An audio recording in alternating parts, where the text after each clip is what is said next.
Alright. You hear me okay? Looks like it.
Alright.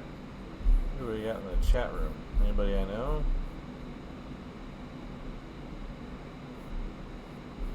Positivity bot.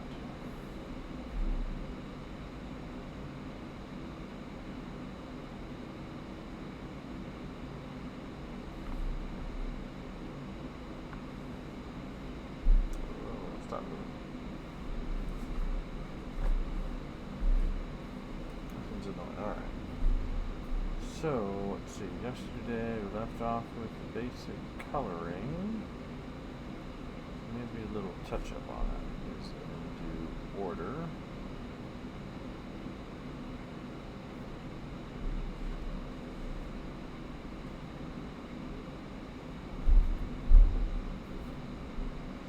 So, let's see the spot. This is a nice cleanup. Look at this carpet.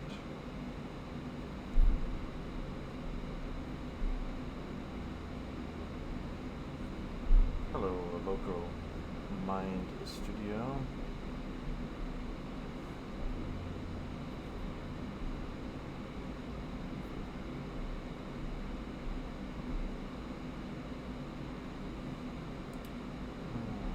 Not necessarily.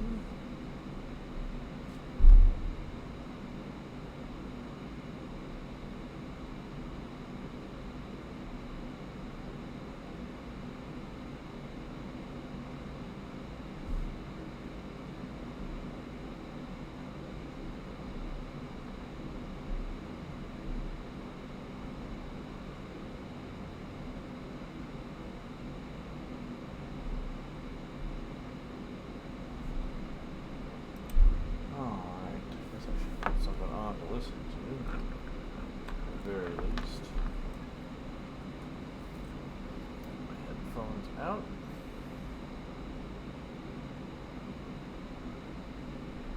Connected.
check if there's any spots here that are bothering me before I take it to finish.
Oh, hello.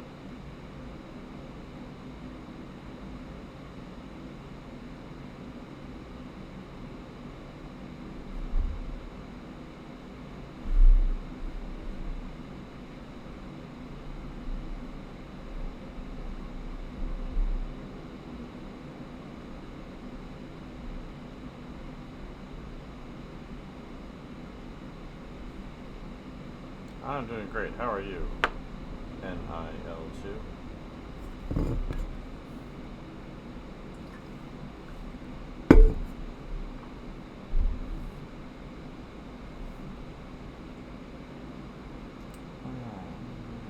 Touch up in here. That's okay. Nice and simple.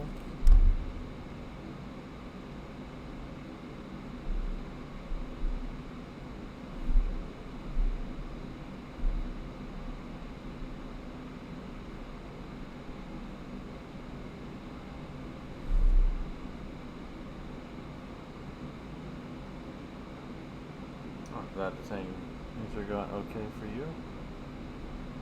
Can be tough out there, so.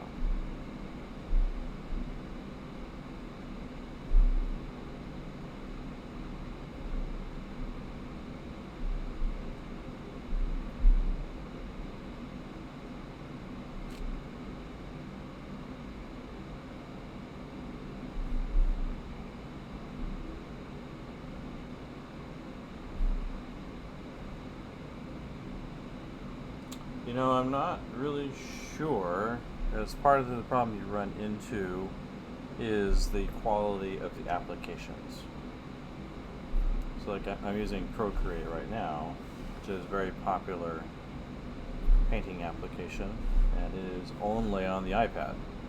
So if you buy anything else, you know, it won't be available.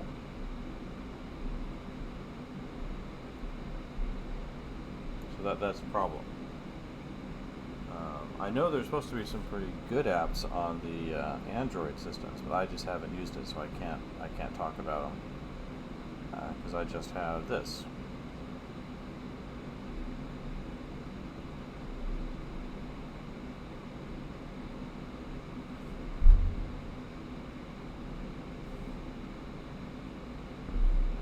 So that's the only thing. So I've heard good things about other applications. I just haven't used them on other systems.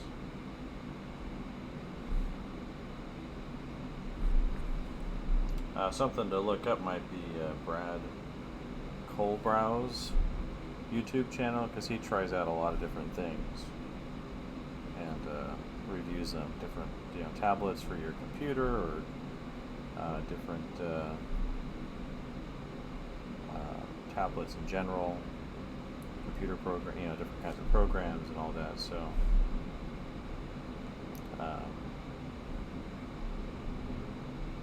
I might check out his channel. I've tried Sketchbook Pro. I don't like it personally. I just don't like how it works, or didn't anyway. I haven't tried it in a long time. But I know there's a lot of people that do like it.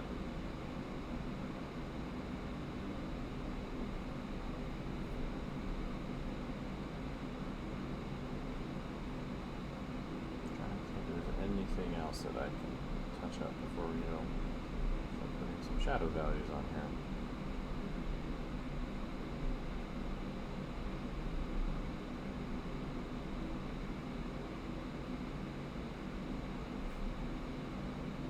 Brad Colebrow. Let's see, I think it's Brad Colebrow. He does a lot of YouTube videos.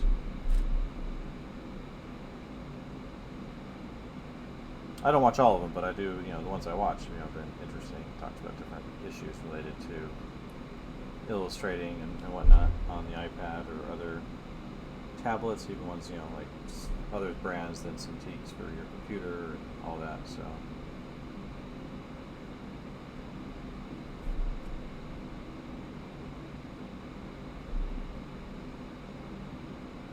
Hello, Numi.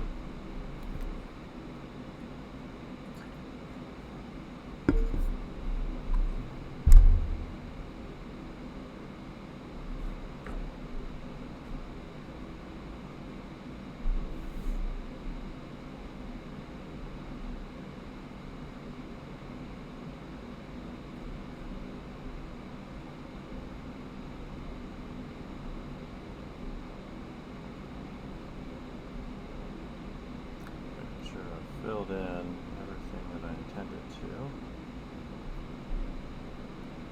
That's that one. We don't have, brown where it's supposed to be green, green where it's supposed to be brown, and then I can come in here and add in a whole bunch of value. So the light's probably going to come out of that window mostly. Build my shadows around that.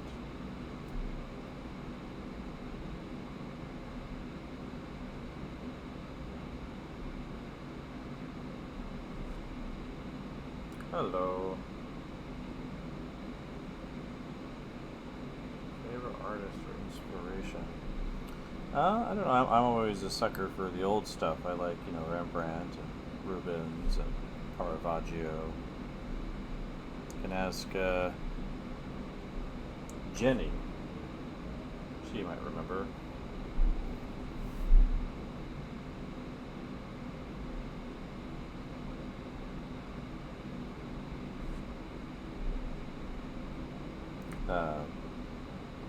There's a lot of ones I like that are alive now. People like Sparth or Vincent Desiderio, Stephen Sale. That kind of thing.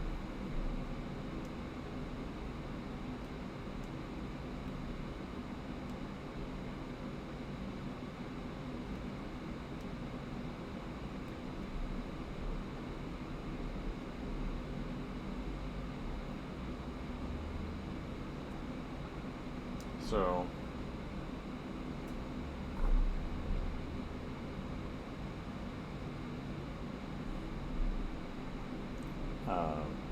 Craig Mullins. There's a lot of people that are really amazing out right now, so it's hard to really have a favorite in terms of living illustrators and artists. Donato Giancola is amazing.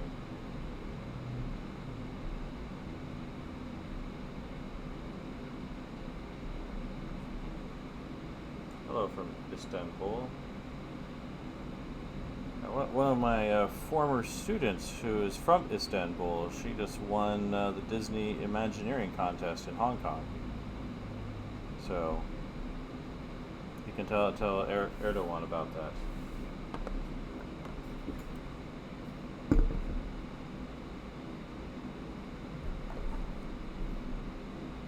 I guess.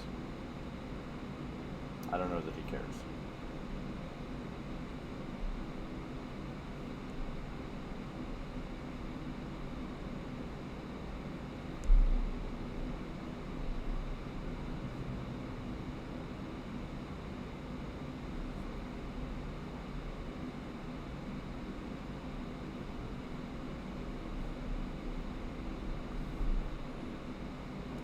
So, let's see. Is that all the spots I need to clean up?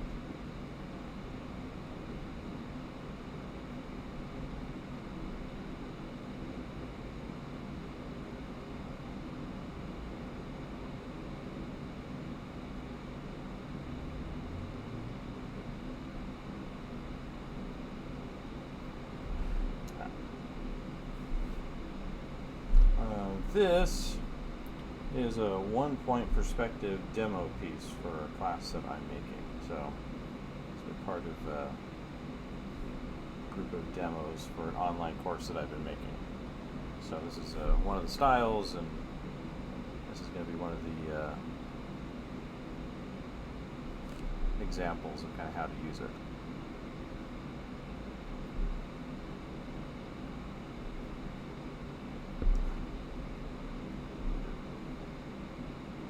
So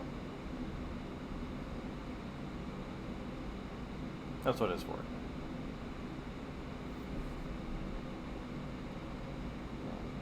Hopefully get that done soon.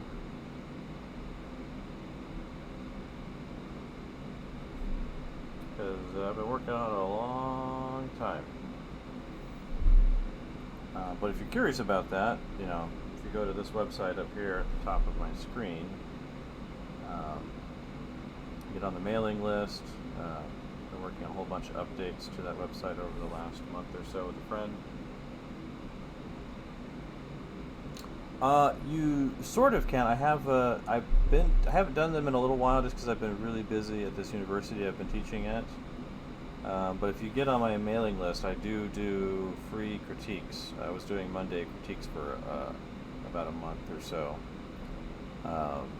before I got really busy. And so if you get on that mailing list, I send out have a random number generator thing on my spreadsheet of email list people, and I'll send out one of those to someone I haven't critiqued yet. So I'll go there, plug it in, and then send an email to that person. They have a certain amount of time to respond, and then I can do a free critique that way. So if that's something you'd be interested in, that's what I would do. So I would go here, get on the email list, and be sure and check that. Probably try and do one next week because I'm getting done with the semester.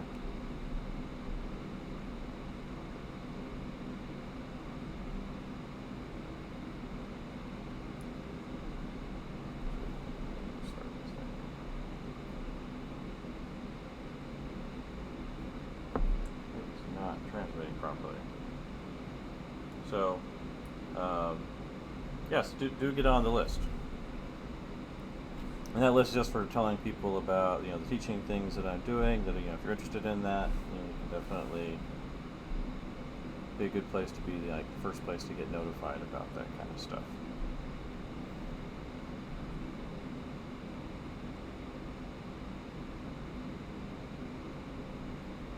If you're curious about the quality of my ability as an educator, I do have a former student who's hanging out in here today. She can tell you how horrible and mean and cruel and ignorant I am as a teacher.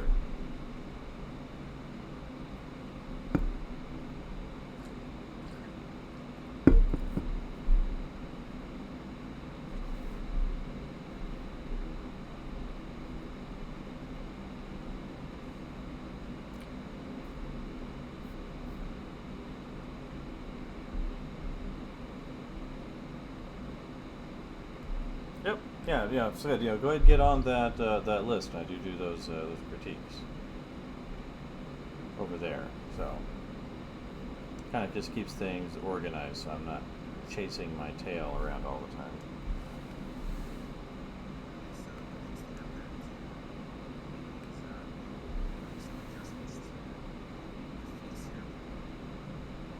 Oh, thank you. I appreciate that vote of confidence.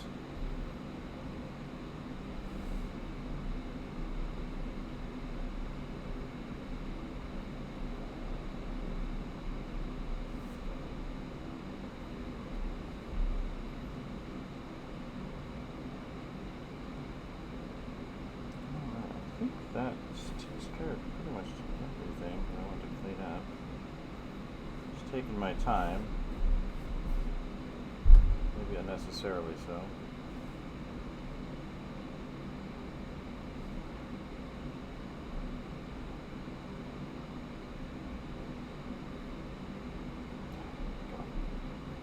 Grab the right color. I'm supposed to black and I move my finger.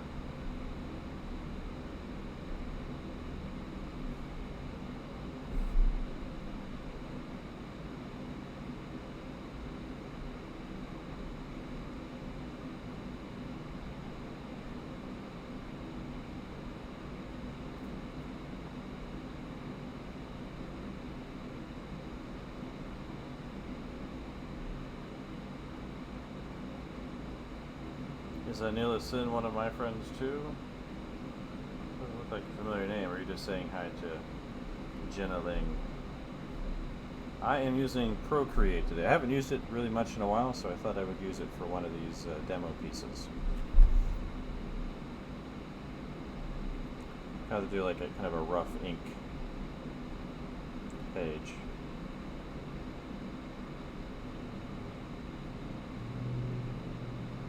Kind of a sketchy piece.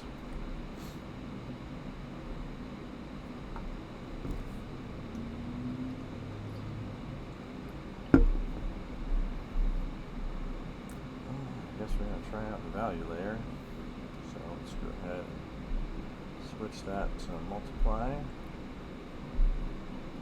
let's grab, see how this background color looks.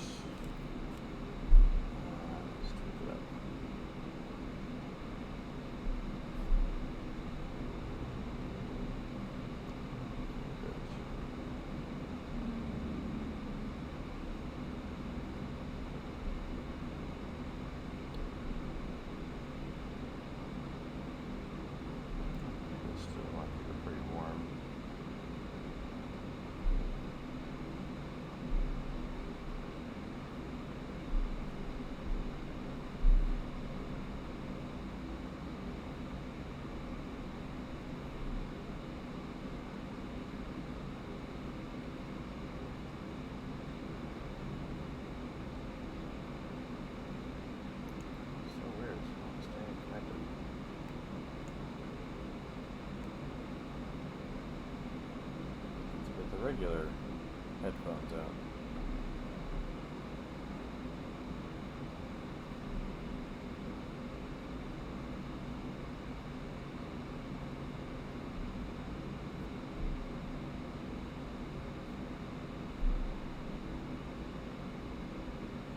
Yeah, my headphones. Bothersome. Be right back.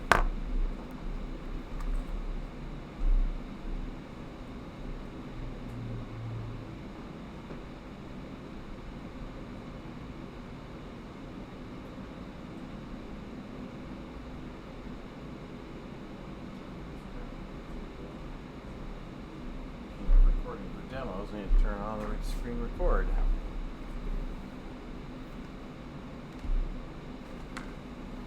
On my iPad.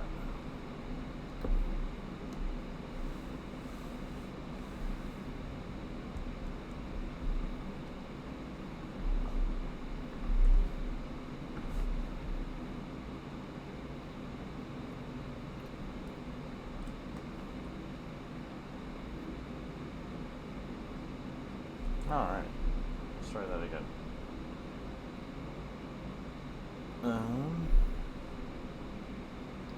We're grabbing, oh, not that.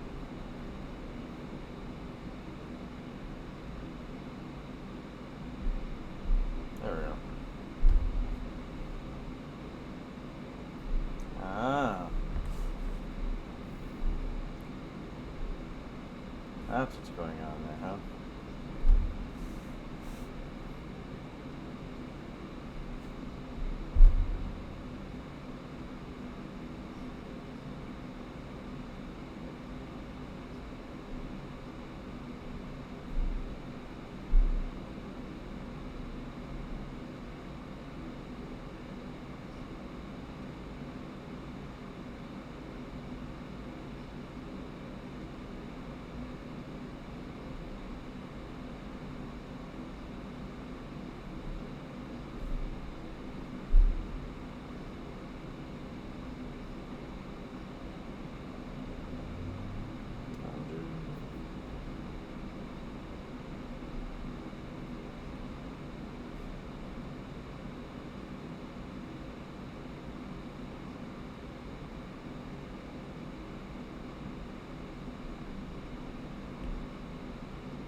that to it.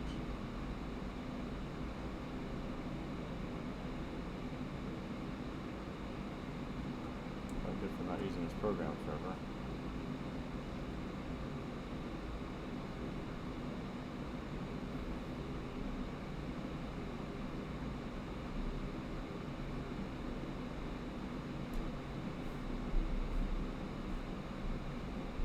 What's going on here?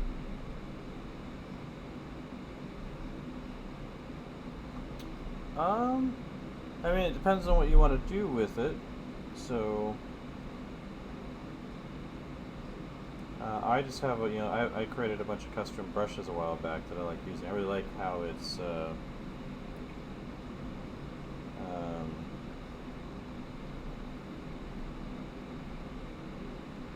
well, I'm trying to remember exactly how it's, selection tools work. I haven't used these in a while. I feel like they've changed it because I'm hitting a button that I think should add in selection, but it's just turning it off.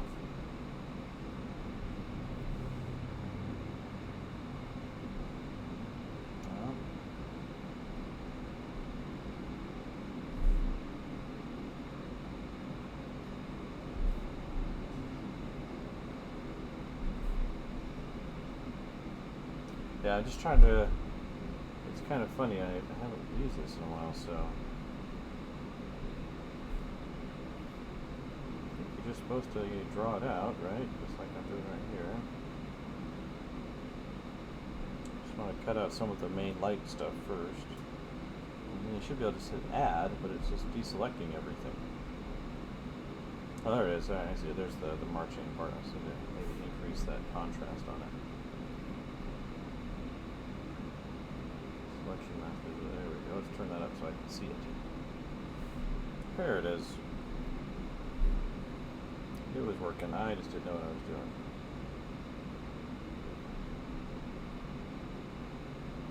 Contrast was just so low I couldn't tell.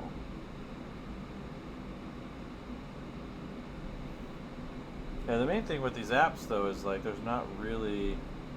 I couldn't see the actual little grid that they put down, and so I didn't realize it was selecting it. So I haven't used this program in a while, so it's I had to go back in and pump up the contrast so I could see the actual selection.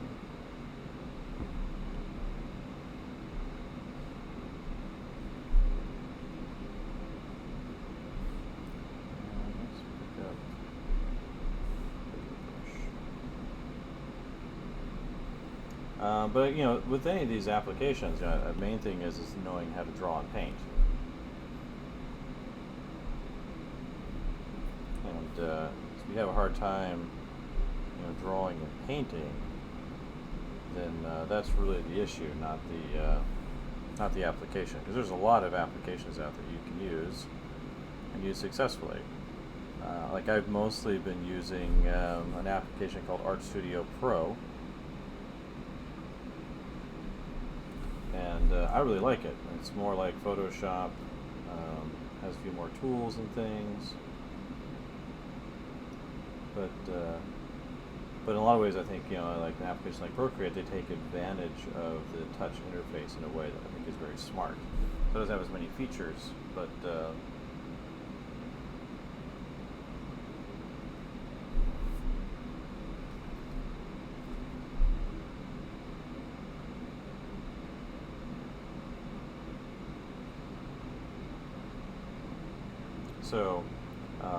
so yeah, I don't tend to think about the application as being anything kind of special. It's like I really like in Procreate how their brushes.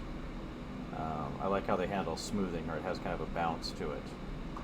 Where other applications where there's smoothing, it just slows down how you draw the stroke. So I think that's a thing that I really like about how Procreate handles their tools. That's different. So, but it also lacks some features I like the selection tools. I think they've improved their selection tools quite a bit, but they're still not 100%. But like that Art Studio has really nice selection tools that I like quite a bit.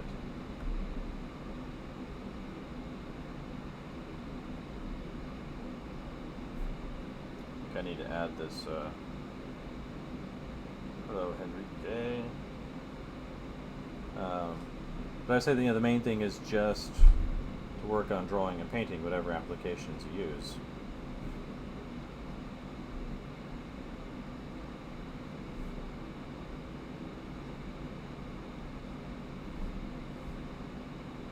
So light's going to come in here.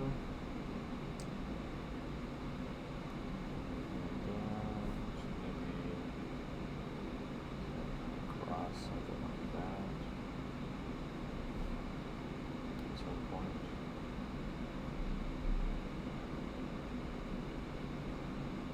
Just say it'll happen here-ish.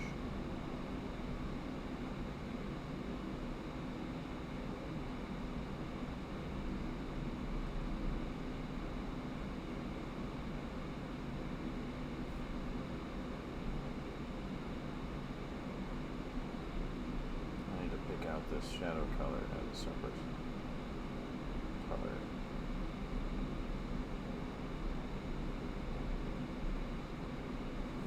I kind of like the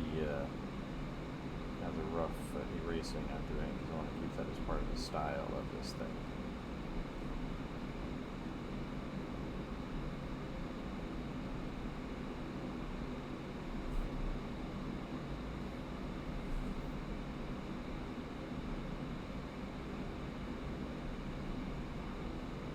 But for me, like when dealing with drawing and painting, I try to really think of everything as really being the same thing. So if I'm working in acrylic, it's really the same thing as digital. It's more about drawing and learning to use color well, those kinds of things, as opposed to special tricks. There are, of course, special tricks for any medium, but if I tend to think about things in terms of drawing and design, color theory, all of that, that means I can switch to different media, and while I have to learn a little bit of things here and there about the media, it's not that big of a deal. If I understand how light works and temperature works and all of that,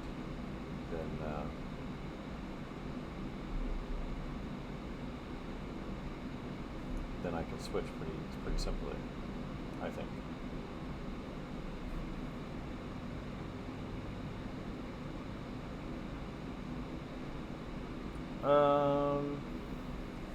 Well, I think is getting into using your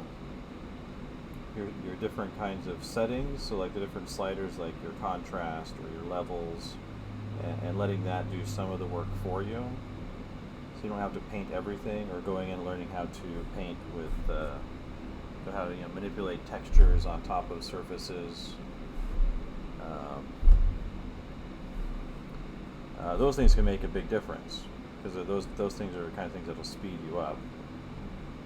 Because everybody loves the fact that there's the undo key, right, which is really handy. But there's lots of other little things that, like learning to use those sliders or liquefy, use those things well. Of course, there's bad ways, less useful ways of using those things. But there are those things to take advantage of within digital programs.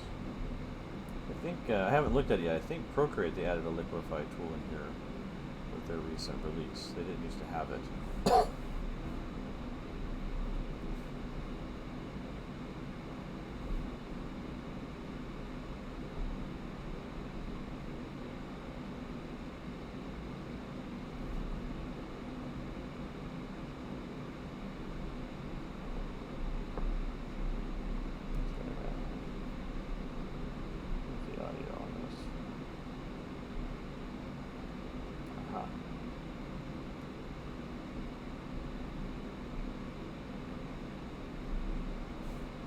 So, actually one of the things I like about the Procreate app too is the fact that you can do sketchy lines. That's where if you draw with the side of your pencil, you can get fat lines or thin lines depending on how you have your brush set up. So I've got some brushes and pencils and things in this application that are set up so that if I draw with the side of my brush, it draws a fatter line.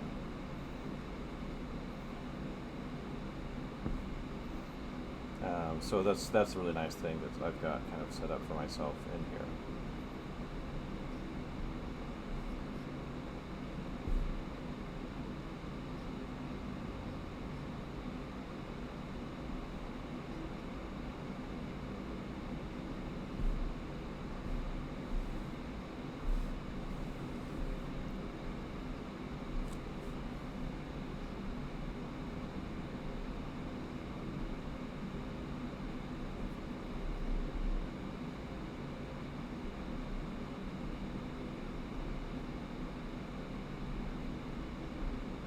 Those are all things that beginners might not know about. It's just kind of those little, learn to use those sliders and things.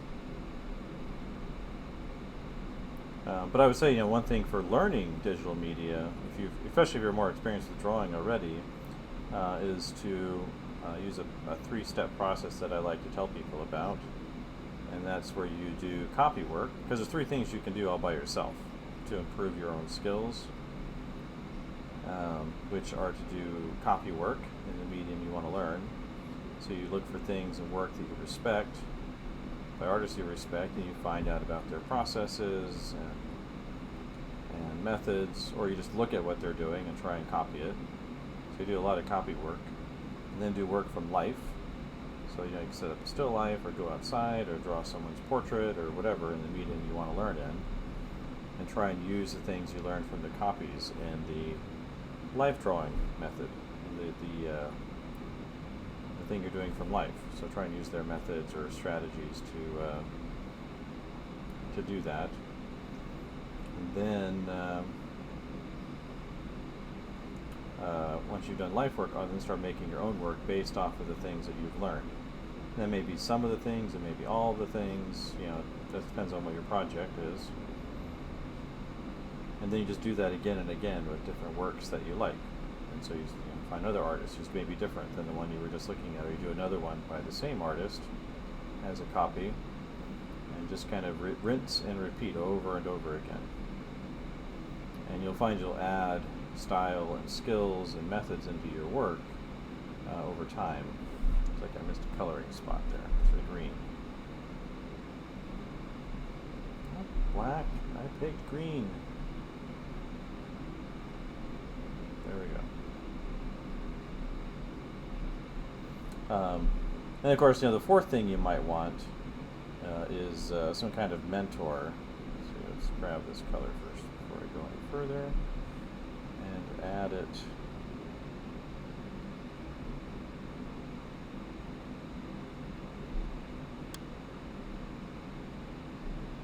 Onto my color palette, so I have it.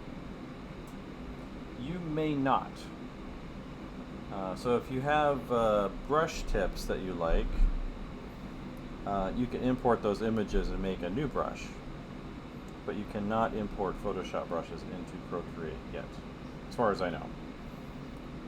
However, there's an app I like, Art Studio Pro, and you can do that there.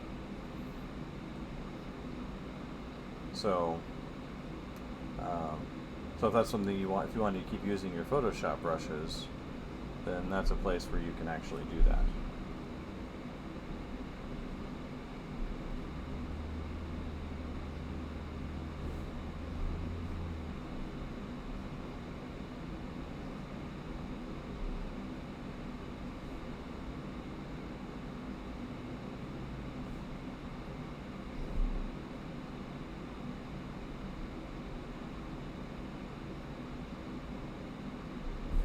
So if you use Art Studio Pro on iPad or phone, or on your phone for that matter, you can use Photoshop brushes there.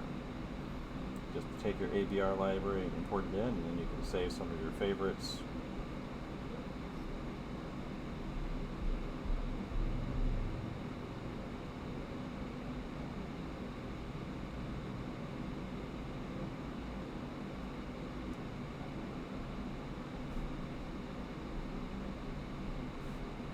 So that's what I would say about that. Is you may want to look at other applications. Like I said, I like Art Studio Pro quite a lot. A lot of the pieces, you'll see on my Instagram feed I've done using that program.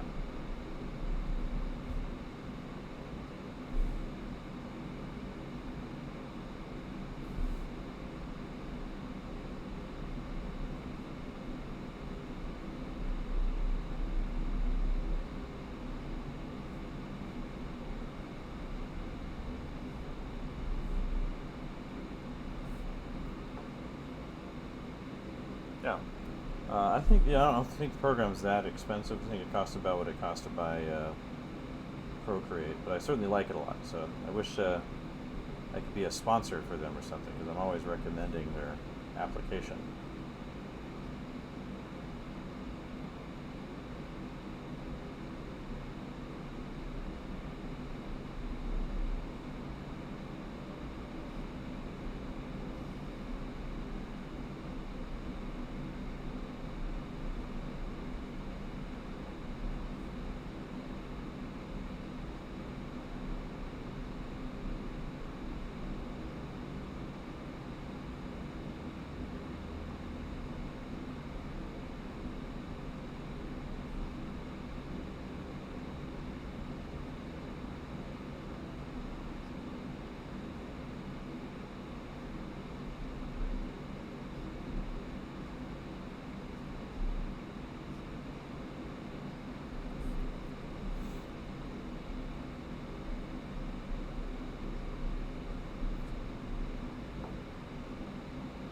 Yeah, I think that's probably about the same for Art Studio Pro. There's actually a desktop version too if you have a Mac.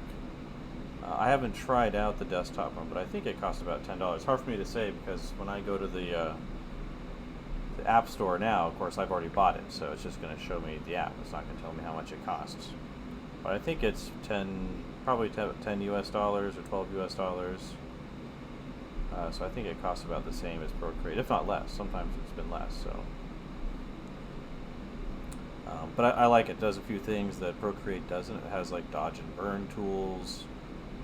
Its smudge tools work more like Photoshop, so you can kind of set it up that way.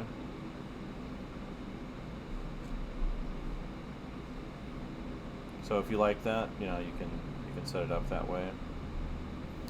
Like I say, you do have to save favorites. So if you set up a brush you like, if you want to make sure you keep its settings, you have to put it into its favorites category, which is a star under the right toolbar.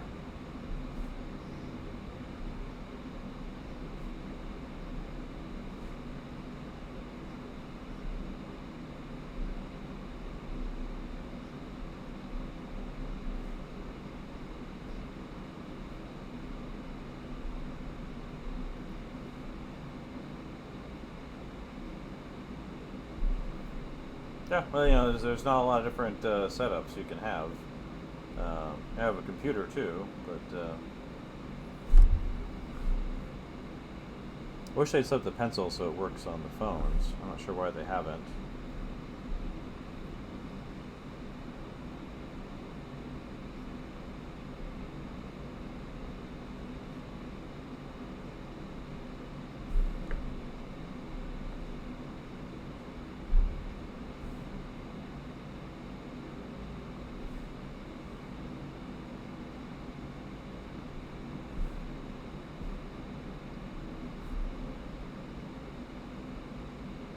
I'm glad you like it.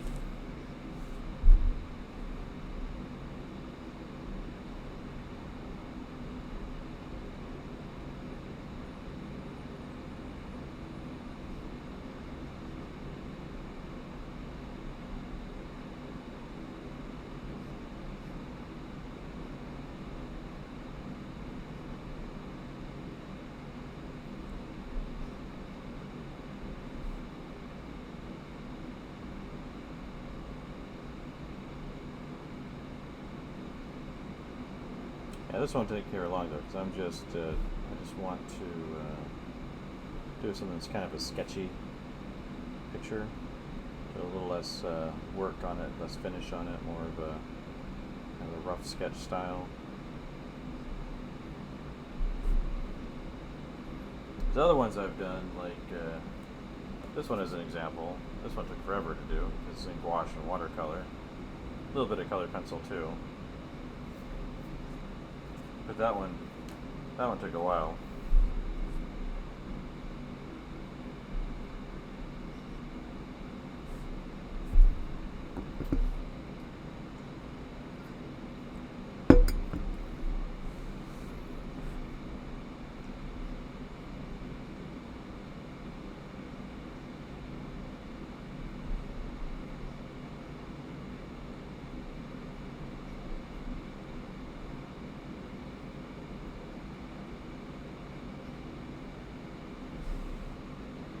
Maybe put in like a little airbrush light or something in the main room just to soften things up. So I want to have kind of this graphic, sketchy thing.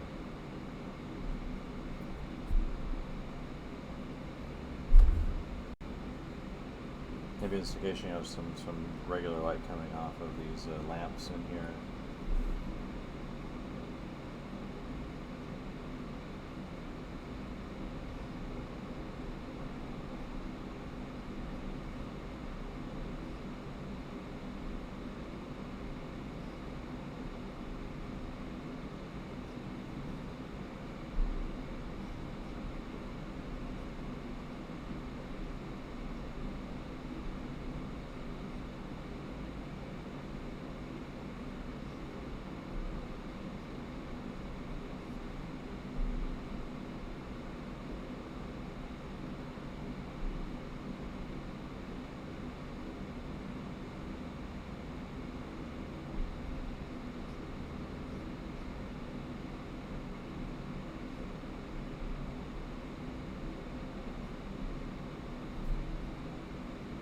Yep. This part's actually pretty easy because I just have a layer on top. That's the multiply layer. So I pick a layer or color. I think it's going to work with everything else. I might play with the color a little bit more. But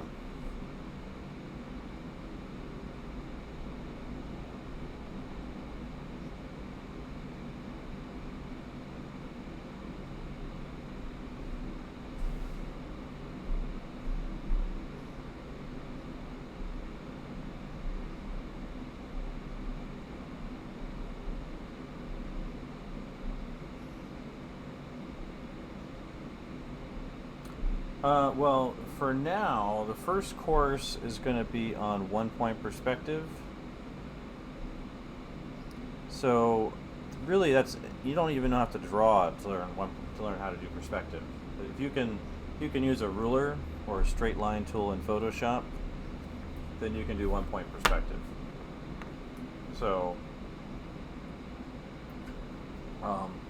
but kind of my plan there, because that's just going to be the first one. I've been working on that one for a couple of months between the teaching I'm doing at the university and then other things, but trying to get that done as a priority. Then I'm going to do 2-point perspective, and that's the same thing with that one. So anyone can do that one. Like, you don't have to know how to draw an apple on a table to do perspective. You just need to be able to use a ruler and draw a straight line and pay attention to what you're doing. So that's really for anyone. And then I'm planning on doing something very basic as after I'm done with the 2 perspective classes. So the 1 and then the 2-point perspective is the next one I'm going to do. And I'm deciding between something like a 2D design to composition kind of class, which again is very basic level. It would be like a class you would take during your first year at a university. Maybe a little bit more advanced towards the end of that, but you should be able to feel more comfortable doing stuff towards the end anyway, hopefully. And then either that or a class on basic observational drawing. So those are kind of where I want to start. So everything will be, I think, very doable by anybody. Then I want to kind of do a mixture of advanced, medium, and beginning classes after I finish kind of those first 4. So the perspective classes, I'm doing perspective first just because people really liked these drawings and things I've been doing over the last, 6 months or so that involve a lot of precise, it's called linear perspective.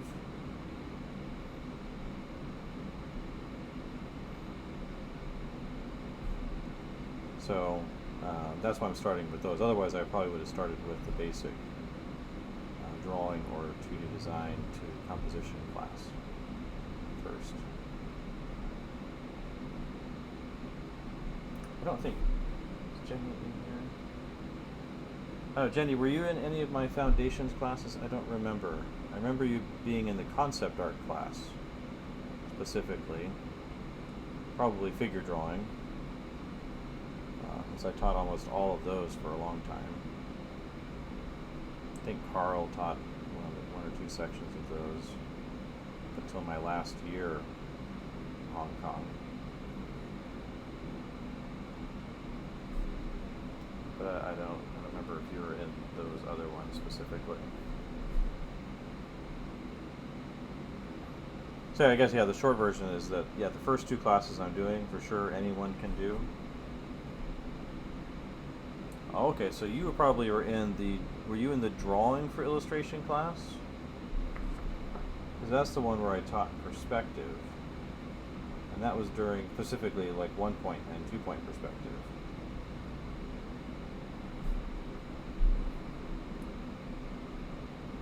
And that was with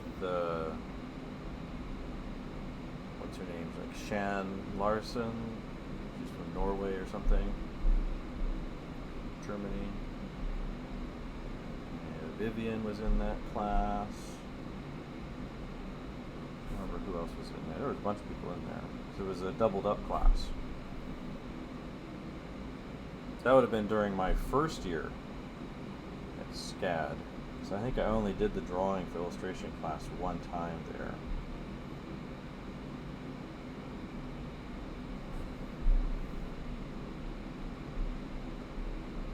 And then I think they had Xavier do it after that. So I was teaching a lot more foundations and painting when Professor Kreppel left, went back to America. Yeah, Stella was probably in there. Maybe. Or maybe you're thinking of the concept class, because I don't think you were there during my first year. I know, because Stella was in the concept class, right? I'll have to check my roles. Got it written down somewhere.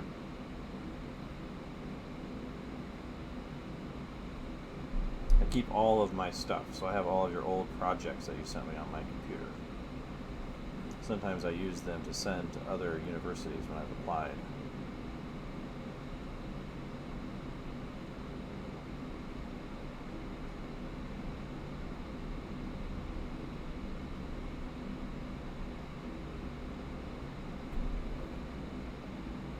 Well, maybe you are. It's a long time ago, right? 6 years ago would be when I taught that class, or almost 6 years ago, I guess.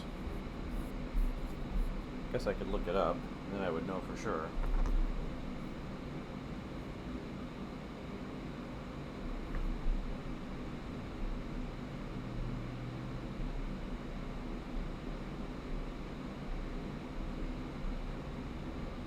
Oh, there was different Stella. Sorry, I had two Stellas. So yeah, the taller Stella, she was in that class. I don't know where she disappeared. There was a short Stella I had later on. Relatively short. You're thinking of Stella, was it Ko? What's her last name?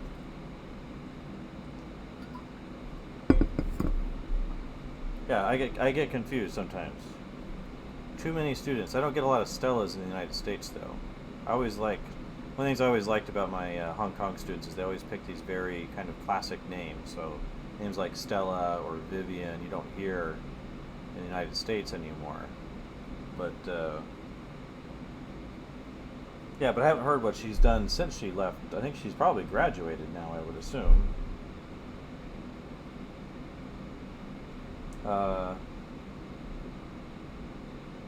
Cheryl was in that year, but she wasn't in illustration. She did painting. I'm trying to think who else would have been in that class. Yeah, I haven't heard what she's doing, so. But I remember she was. I had her in I had a whole lot of you guys in my class my first year because there was a figure drawing class. No, she was in that one. during my first year.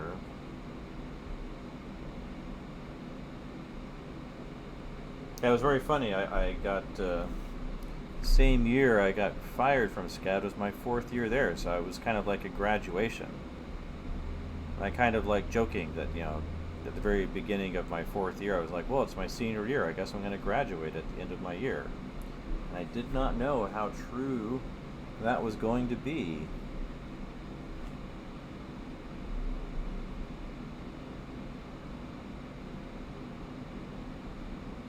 Which I thought was very funny in some ways.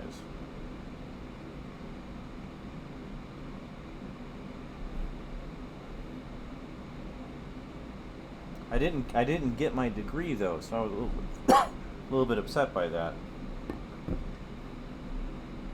Well, there's actually a newspaper article that has what happened in it.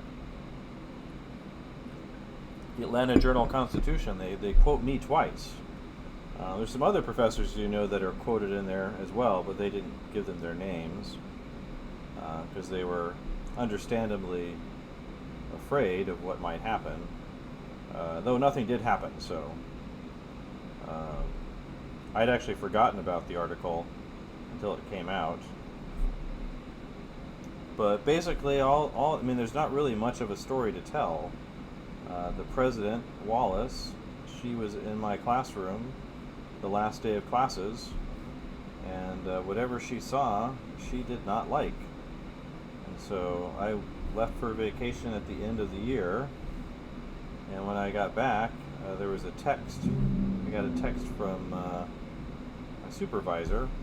I won't mention his name, but it just said that, hey, there's been some meetings. It looks like they're going to fire you. And both me and Professor Smith, David Smith, the Irishman, we both were fired 2 weeks later. And all we heard, all I was told, well, it was still two things. One, by my supervisor when I was texting him, asking what was going on. He just said everything was very personal. So I think whatever impression she had, she didn't like. Maybe I was wearing the wrong shoes that day. I don't know. But I was told when I was leaving that it was because of poor quality student work. So they blamed the students, which I thought was really bizarre. It was kind of like a mixed blame. So they said the students had poor quality work, and so because of me, they had poor quality work, I guess. So I think what it was is I don't think she liked this. She was in my oil painting class, was the one that she observed, and I think she didn't like the style. Because SCAD is very concerned about being able to sell the students' work to parents, because it's parents who pay most of the time for the degrees, or they become one of the people on the student loans in the United States. And so they're looking around and they think, well, we don't think this work would be very attractive to the parents of the students, because there's lots of shadows and all of that in there. And in the oil paintings in my class, because we're doing high chiaroscuro, and so I think she didn't like that. I think I was told by other professors in Savannah that she likes pretty. And so I guess my work wasn't pretty enough. So, though what's been very funny is because of the timing of when they fired me, it was after I had already signed a contract for the next year. And so they had to pay me for the whole next year. So I had planned on quitting because I was very unhappy there anyway. They were treating us very poorly all the time. And so I had planned on quitting anyway. So I got paid anyway. I'm going to come back in a second. It's about to end in a few seconds.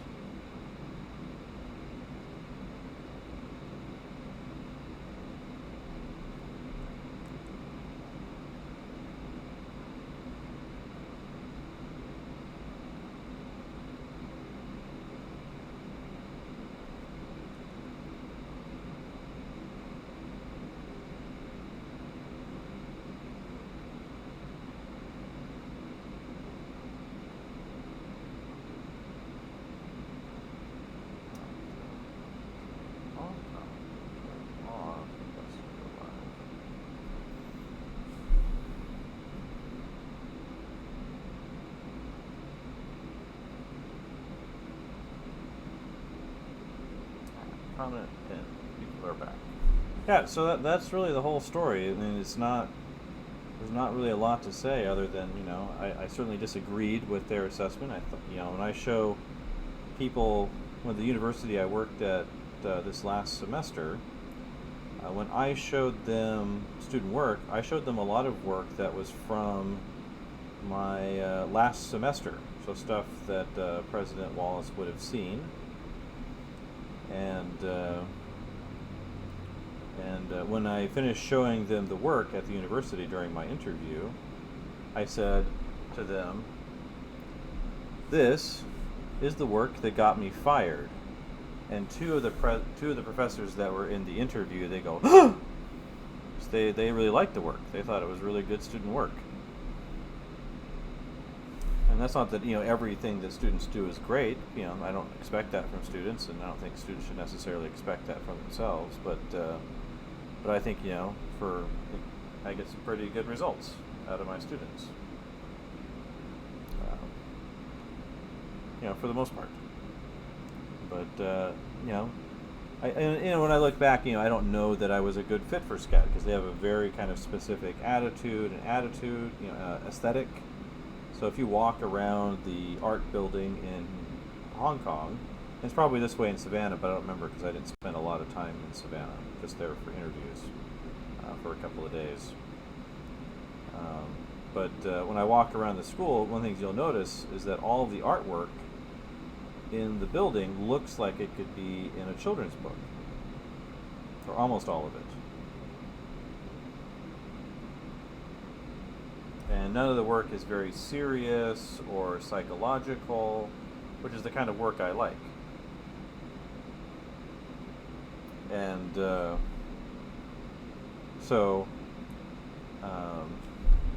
I like children's book work too, or fun work or silly work.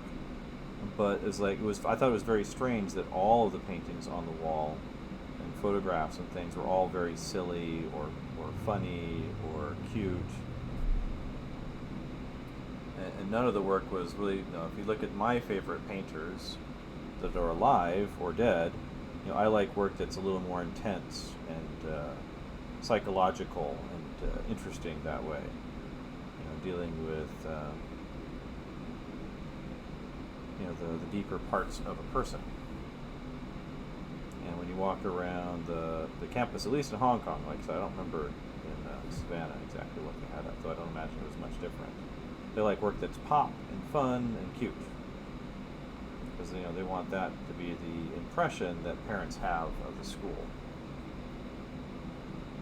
I think so. It was funny when she was going around the classroom. She had supposed to have visited my classroom the year before, but never showed up because she's a busy person.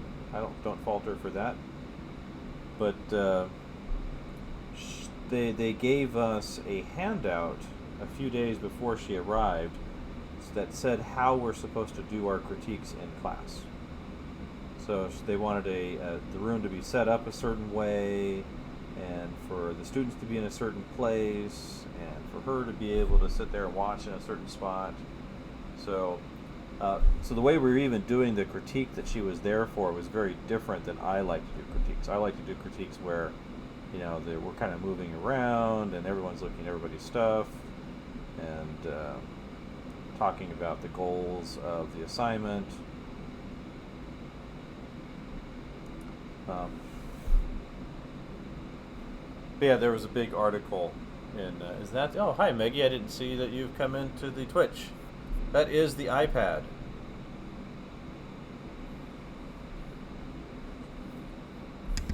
I don't know if you're still in there or not. It doesn't say.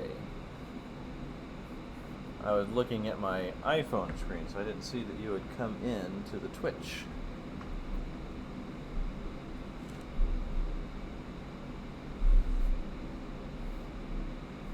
So,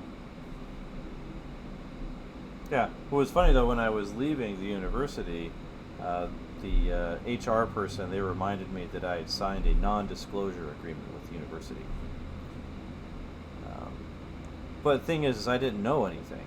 I wasn't familiar with their administrative plans or any of that. All I knew was really just rumors and what people thought, and then my own experiences as a teacher and employee, which aren't really covered by non-disclosure agreements.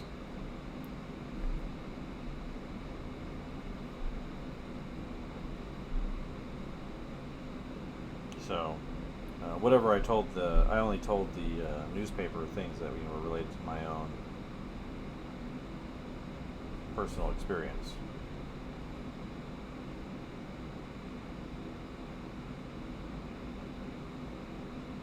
Alright, so I think that does it for the main lighting. Add on a little bit of our bloom light.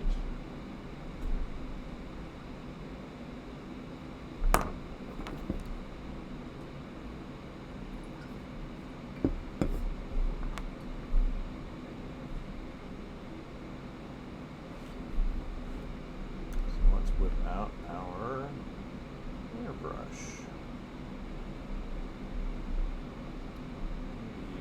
this color. Let's see what this does. Turn on. Actually, let's turn on. Push that more toward the orange side.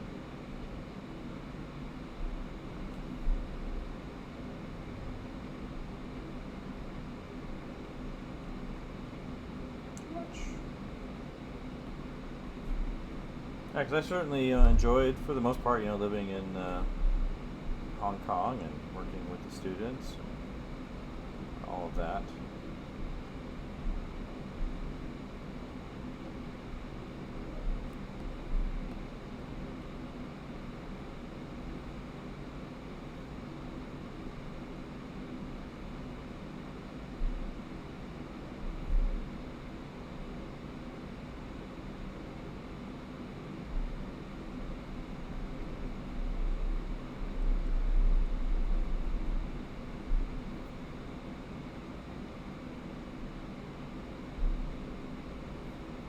So, yeah, well, that's the whole story. It's not that exciting. It was all just very weird.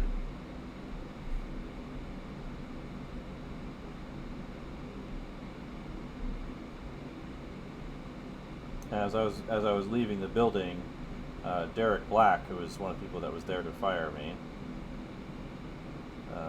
he was very uncomfortable. It was very funny, actually, because he was looking at the floor the whole time. Because he knew it was all a bunch of nonsense. But as I was leaving, he was mentioning student works that he knew that I had done in my class that he liked. I was like, "Yep, I know." Like, I know.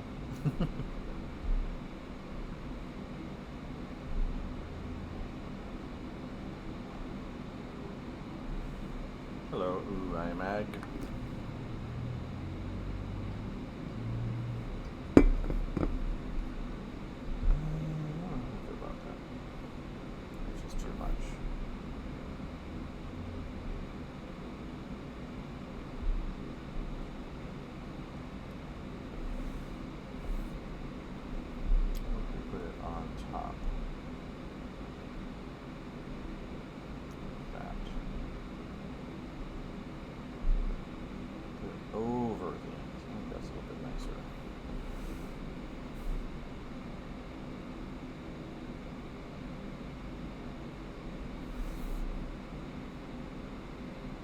Yeah, it's not really that exciting of a story. It's just it's a pretty common story, actually, apparently, with with SCAD. So,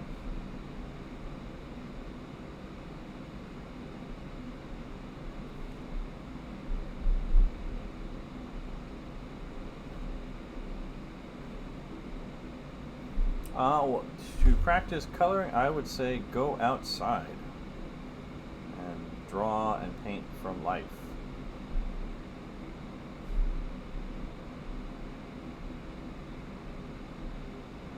That would be the first thing I would do.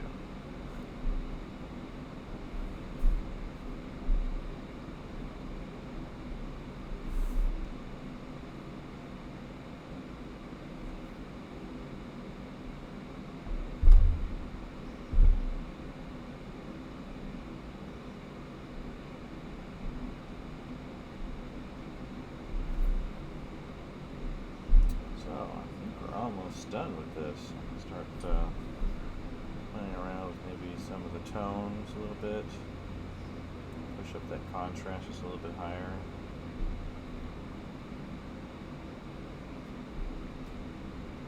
Yeah, for coloring, I would definitely draw on real things. You can also do color studies from photographs and things like that, but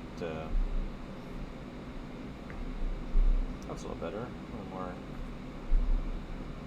dark shadows.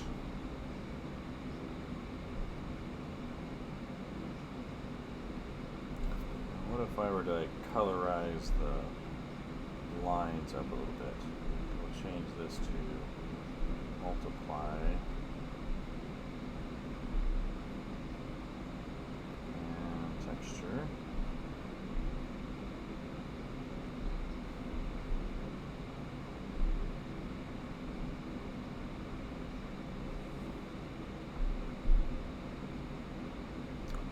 Me, somewhat hard to say exactly, because, you know, I've always kind of drawn. The texture's too big. Let's see if I can shrink that down a little bit.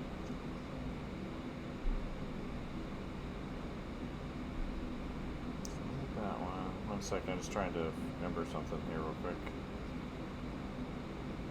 Dynamics, I think? No. Grain, that's what I want. To bring this grain down in size. And then, let's see, can we invert it?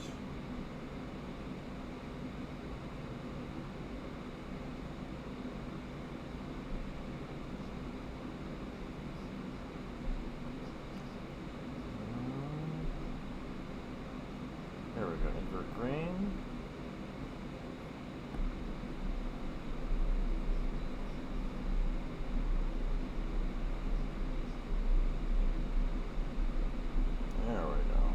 Kind of adding a kind of an anime tonal thing inside of here, so it's going to have a little bit of a texture next into that shadow.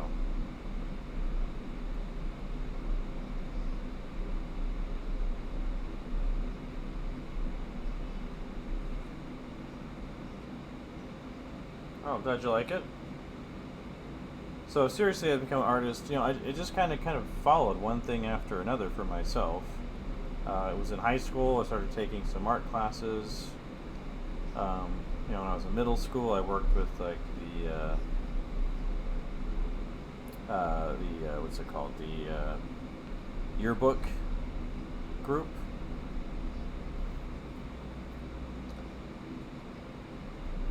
And did illustrations for that. That was my first illustration job. You know, I didn't get paid, but it was kind of a fun thing for a student to do. And then just kind of kept going along with it. You know, I kind of took art seriously as a job when I first saw my first comic books. And of course, then I found out what comic book people make later on, and I didn't pursue that specific career. But bring down that contrast just a little bit.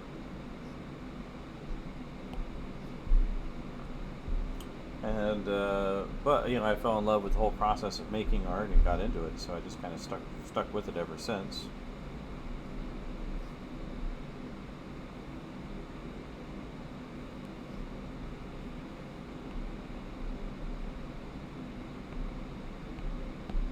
And then it just kind of stuck with it, and just as I found things that interested me, I pursued them, and here I am today.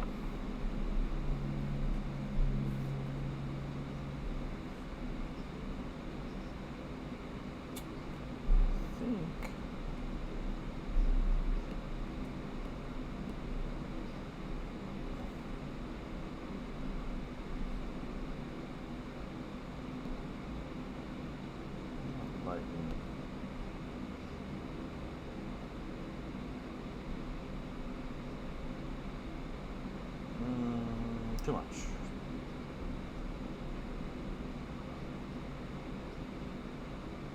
That's a little better.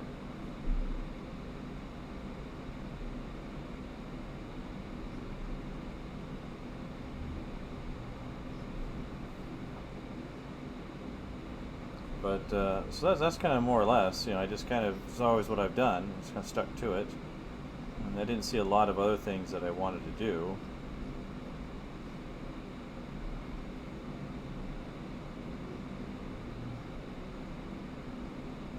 And then a lot of what I've done is I've ended up teaching. So I got asked to teach as I was graduating from college, and kind of always just pursued that a lot, and then done freelance and things along the way. Worked for Disney and EA and Riot Games. I need to find a lot more work in the new year though, because I don't have a teaching job.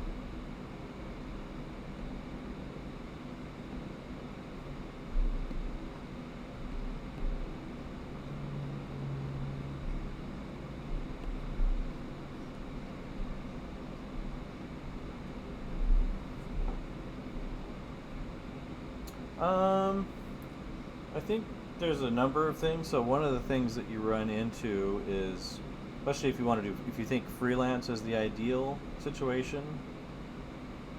So like a lot of people think that freelance is really where you want to be, but if you have a hard time being by yourself for long periods of time, then you don't want to be a freelance artist. Because if you don't like, if you're very much an extrovert person, it's very hard to kind of work as a freelancer where you're by yourself for days and days and days. So if you really like being around other people, you maybe don't really want to be like a freelance illustrator or concept artist. A lot of people think like there's this ideal where you're free to do whatever you want. But that also means that you're often very lonely or alone for long periods of time. And not everybody likes that. One of the things that I liked about teaching, is I was around students, so that was always fun for me. And then doing freelance as part of that at the same time. Another thing that people don't talk about a lot is that sometimes, as one of my teachers would always tell us, it says sometimes art or illustration is just a job. So not everything you get to do is like a really cool, exciting thing. When I did my very first project when I was working for Disney Interactive, was colored variations of a robot that someone else had designed and drawn. So I just sat down with Photoshop and did overlays of color over someone else's drawing. I did like 20 of them, which isn't the most exciting thing to do, but it's something that has to get done. So that's just part of being a professional artist. Is not everything you get to do is going to be this fun, exciting project. You can always find things that interest you in a project, but a lot of times people think that they're just going to be working on really cool. So you kind of have to earn your way into doing more exciting work.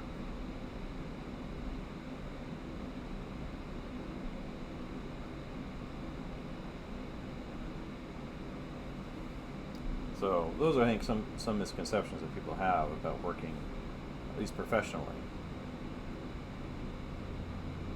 I think another thing that people forget is it takes a long time for most of us to get really good at something. So there's some people I'll see out there who are really good really young. So they're in their early 20s and they're just doing amazing work. But that's very rare, because it takes a long time for an artist to find their voice for most of the time. So sometimes they'll find something right away they really like, and they'll do that thing. And that'll be their thing. And they get really, really good at it because they found this thing that they really, really love. Like there's this artist named Miles Johnston, and he's doing these really beautiful surrealist drawings and paintings that actually remind me a lot of Junji Ito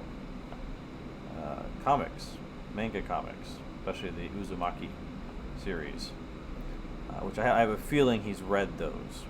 based off of his paintings. But his drawings are really beautiful, kind of they're classically drawn, but they're very surreal and strange. And he's only 26 years old,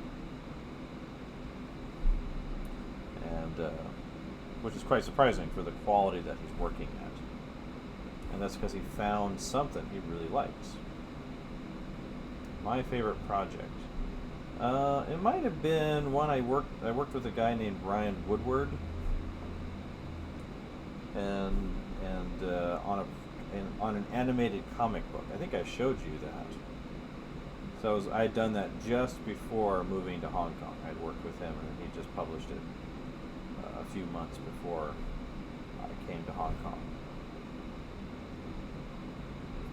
And that was a lot of fun working with him on that project. It wasn't the most high-paying project because it was only him that was funding it. He was using a lot of savings to fund the project. But it was kind of a cool project.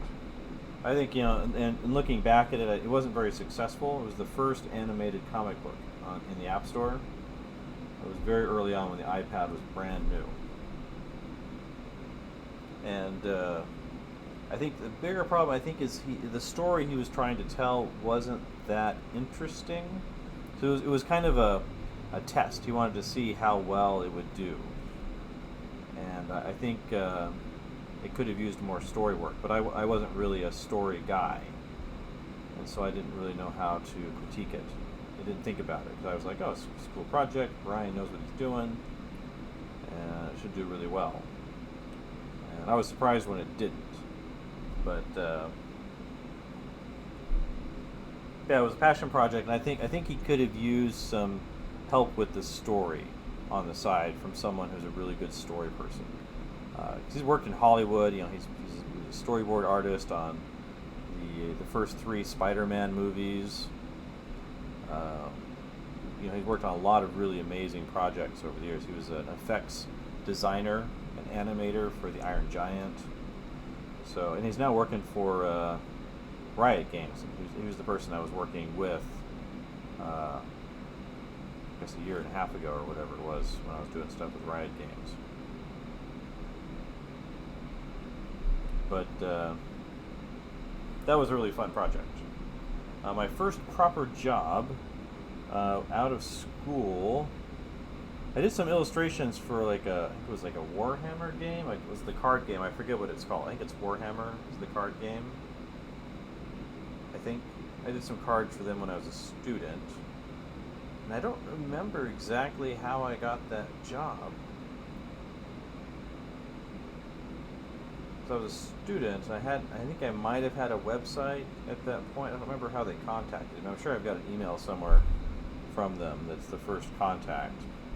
But really, after I graduated from school, the first company I worked with was a video game company called Avalanche, and they were later bought by Disney. And I worked for them doing freelance on a game called Tak, T-A-K, which I think was later bought by Nickelodeon, and then turned into a cartoon TV series.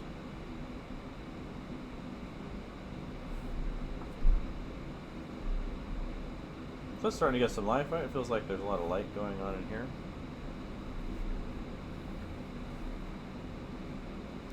And that was a lot of fun, because I was really excited about that, because I was brand new out of school.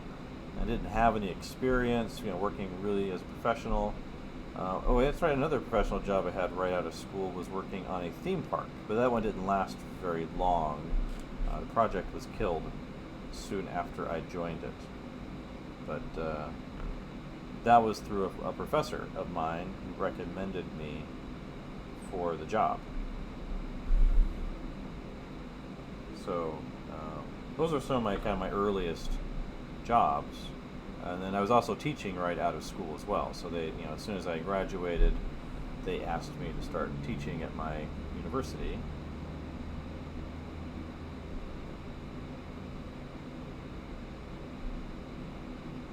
I taught figure drawing to start off with. which I really like. That's actually the thing that I've taught the most is figure drawing. I haven't taught it though since I left Hong Kong. I've had me teaching painting, illustration, and some of these other things.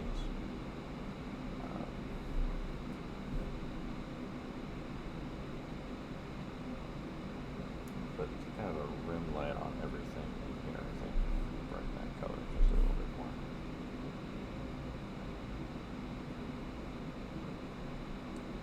Get this nice kind of warm, sunny feeling in here.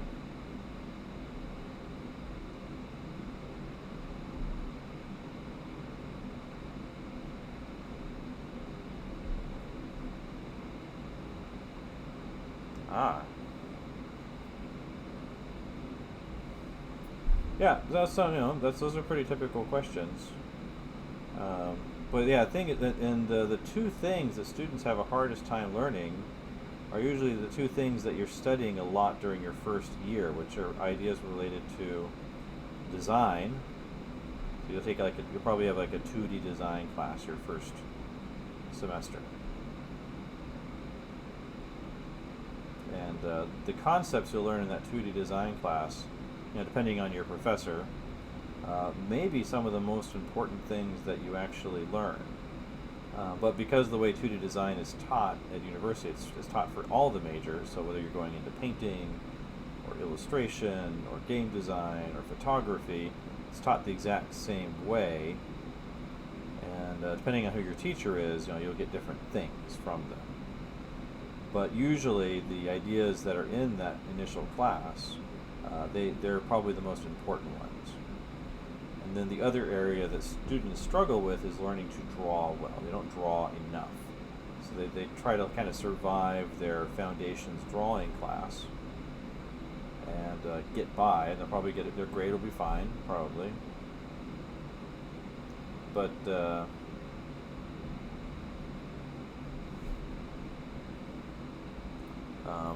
learning to draw well takes time. And it takes a lot more than 1 or 2 classes during your first year of university.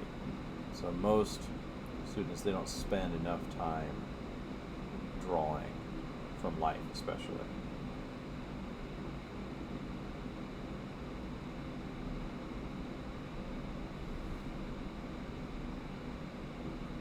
So those I think are two of the most important things that students struggle with. Even after they graduate, they still don't know how to draw very well. They think they've learned to draw, but they really don't. I remember I had a student once in my first year in Hong Kong at that SCAD school in this class on using grids to design with. It's a very difficult class for me to teach because it's mostly for graphic designers, and I am not a graphic designer. And but the student in the class, I had them do a sketchbook as part of one of their assignments, and when I was looking at her sketches, they were all very bad. And I was like, a little concerned about the quality of your drawing, and her response was her previous teacher had told her that she drew very well. And this was not true.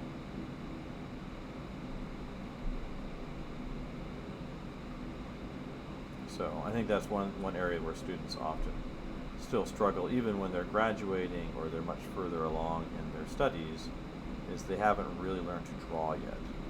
And that's if you want to do illustration type work, like concept art or book covers or that kind of thing, unless there's a very specific style that you want to do, you need to spend a lot of time with a sketchbook drawing real things from life. Not from photos, but from real things, like going to a cafe, or a bus station, or a train station, or a mall. Nobody's in malls anymore, in the United States anyway.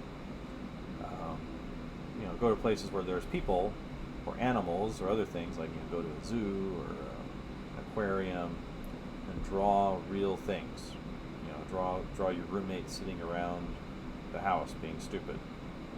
Whatever it is, draw. Keep a sketchbook, keep a small sketchbook with you all the time so it's easy to carry, and some pens and pencil in your pocket. Just draw all the time. And that'll also help teach you design. So that's very good. And I think the idea is to build a habit where you're drawing, you bring your sketchbook with you and drawing in it as you go around your day.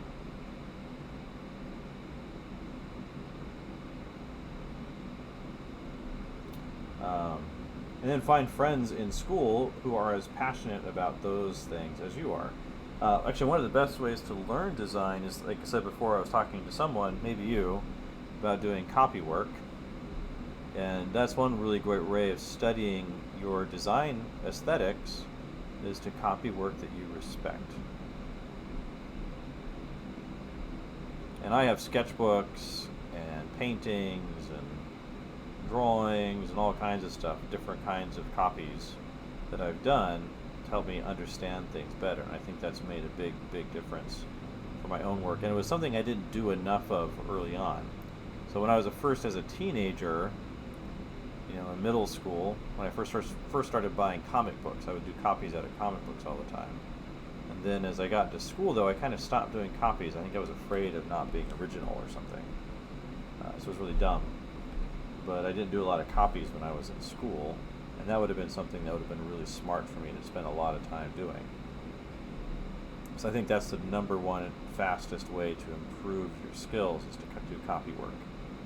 Whether those are like fast copies or slow, intense, very careful and precise copies. Keeping a sketchbook, and when you see a picture you really like on Instagram or your other kinds of image feeds out there on Facebook or whatever, make a copy of whatever it is you're looking at.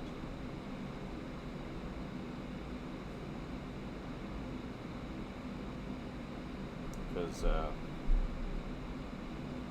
that'll help you get into the mind of work that you respect. And if you're getting into the mind of the artist that you respect, that means you're bringing them into you. And that what they're doing becomes a part of you. And the more artists that you do copies of, it'll change your work. So eventually, as you're doing all these copies, you'll become something original. I wouldn't worry too much about emulating somebody else's style too much, especially as a student. Because that's how you learn. You learn through emulation. If you think about music students, there's a couple things they do when they first start off learning how to play an instrument. The first thing is they learn to do scales, right? So up and down the musical notes. And then the other thing that they do is they play other people's music, often for very many years. Yeah, it might be better than going outside. Probably it's really cold too in Finland this time of year. I lived in Estonia a long time ago for a few months. So I know about those long, cold nights and that weather.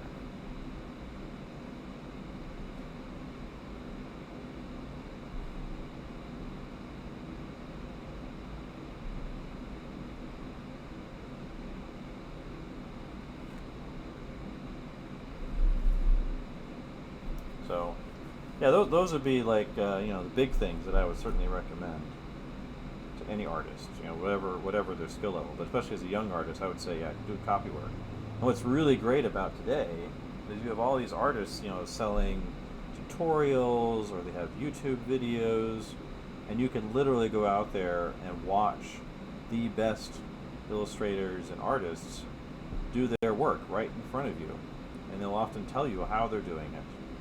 They're not always I've often found professional artists are not always very good at explaining what they're doing, because they learn to do it intuitively with time. But you can certainly see what they're doing and pick up ideas from what they say and try it yourself.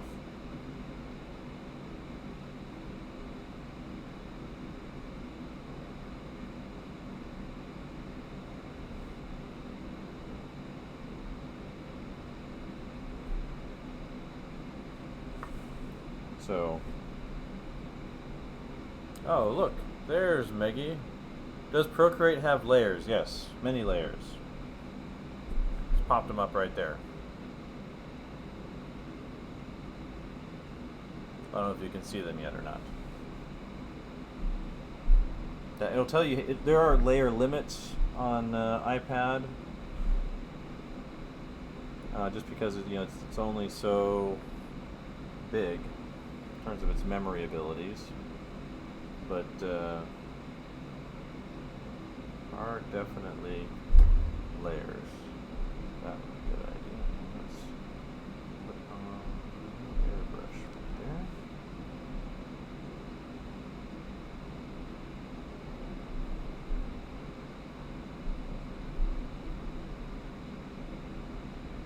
I want to pop at least one of these things out just a little bit more. There we go. That's the layer I want.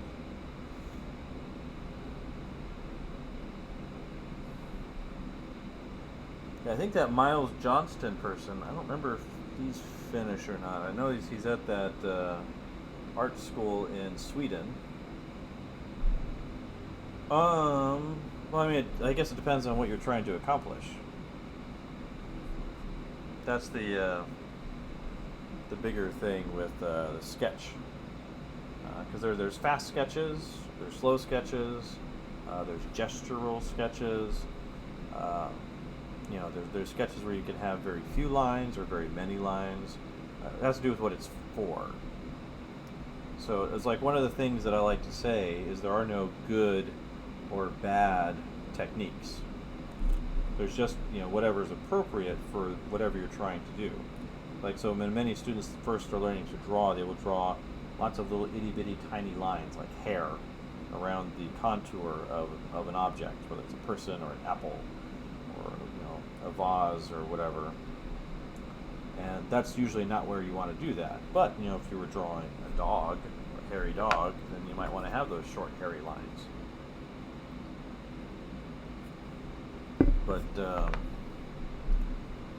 there's not really there's not good and bad ironically enough is a bad way of talking about things, because it is not very useful. What I prefer is whether it's effective. So sometimes something is going to be effective for what you want. Like there's lots of opportunities for doing kind of rough styles for a specific way of expressing something.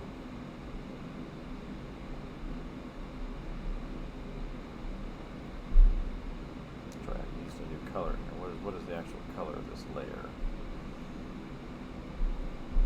There it is.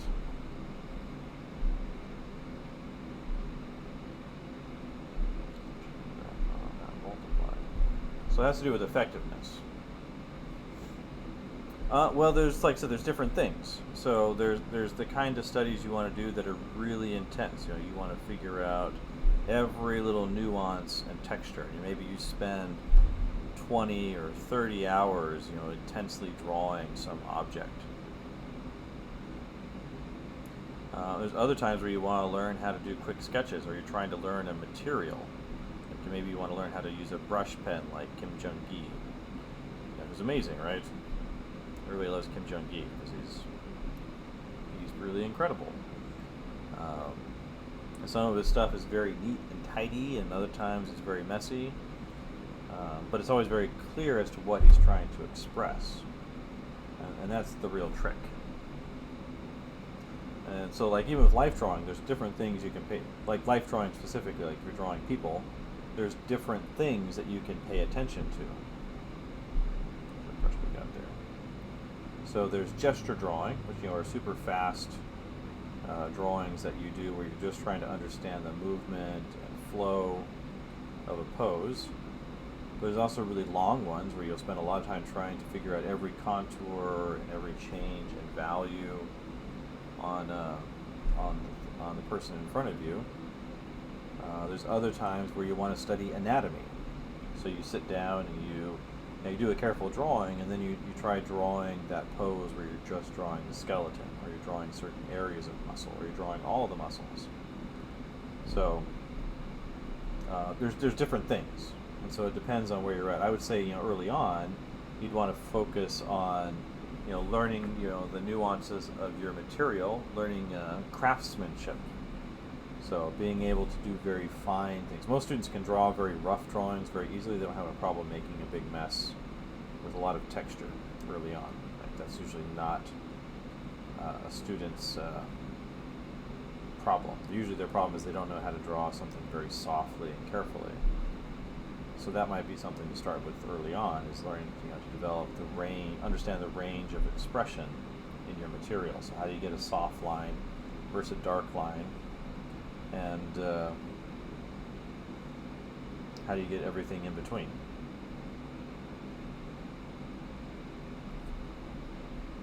So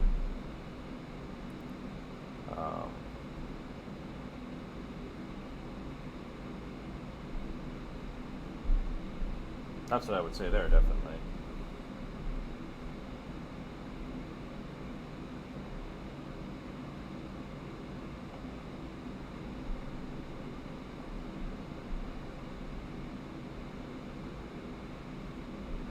What I want to add this one down here.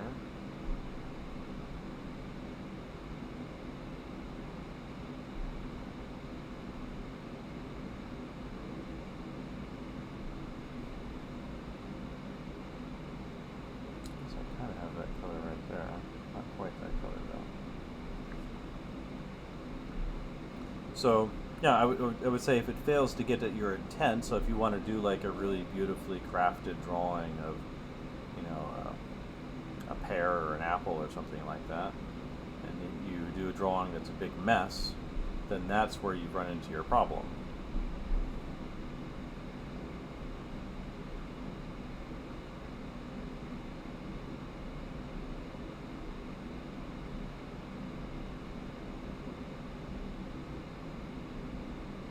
Or if your intent was to do a really nice gesture drawing and understand the movement and flow of your model that's in front of you, and you end up doing a really careful drawing, or you have a lot of extra lines that don't express that movement, then you've done a bad drawing.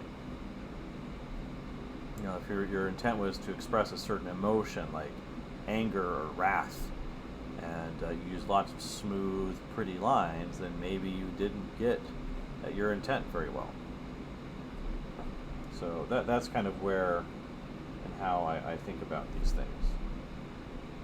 It's less about what's good and bad, and has to do with what your intent actually is for your work. So like my intent for this current project was to keep it very simple, because I was doing other ones where I was spending a lot of time, and I'm trying to get this 1-point perspective course done. I spent a lot of time on it, and I really want to get it out there. So I think there's a lot of good stuff in there worth sharing with people. And the first two I did a really careful coloring on the iPad, and then I did one with wash and watercolor.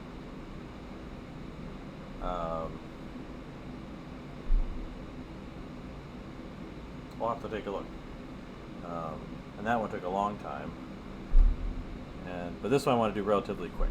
So I'm just doing kind of just the simple coloring, have little rim lights on here, simple shadows.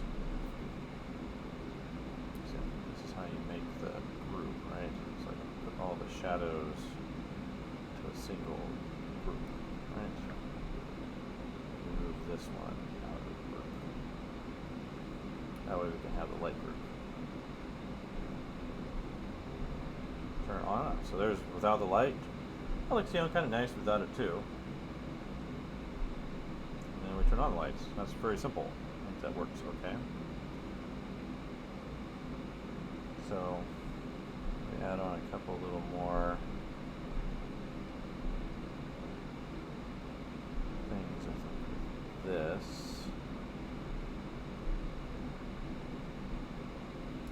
A couple little more kind of little spots.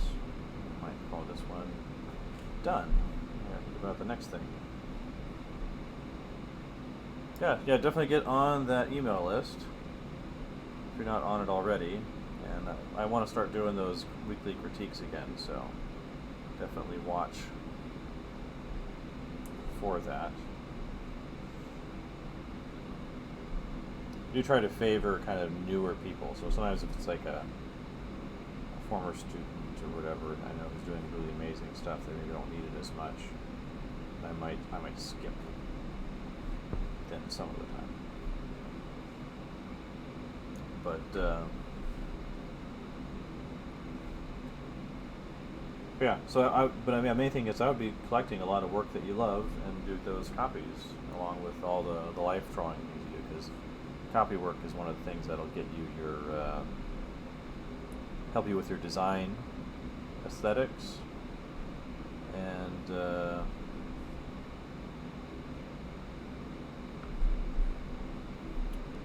with your skills improvement, because looking at really great work and trying to do that work at that level, even if you do it poorly. I mean, my first like real copy at a museum, I did a copy of a Rembrandt portrait, and it's fine, but it's not great. The second one I did was much better, and then I did a third one. It wasn't Rembrandt, but it was of another artist, Peter de Hoch.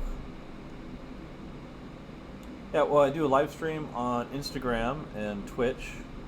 So I set up this, right here, and you'll send me the work so when the person that gets on that I check with, they get an email, and then they send me one of their works they want me to look at by email, and then during the critique, I can do it on my iPad or I can do it on the computer. I've got it set up so I can do it wherever I want, and look at it there, and do the critique and talk to them on Instagram. Maybe do a split screen thing so I can see their face.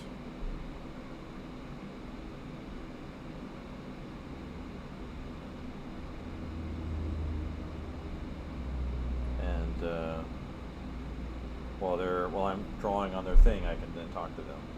Sculpting, somewhat. It's not my forte. See if it's on here. I've done I don't think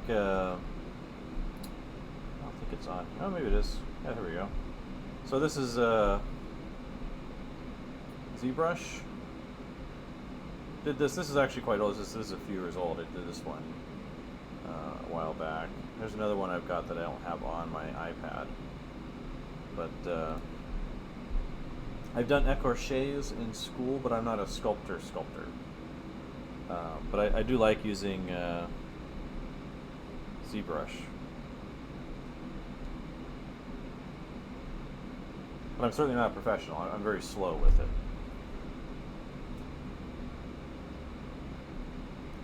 So, still glancing over there once in a while, Meggie, if you're still in the room. What is it, Mrs. Smith now, or whatever?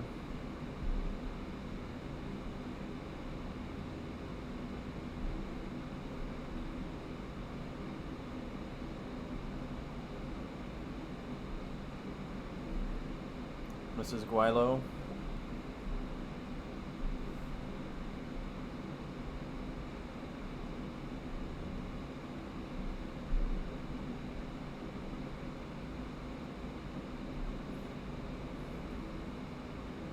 So that's the short answer to that one, sort of, but not really, in terms of that experience.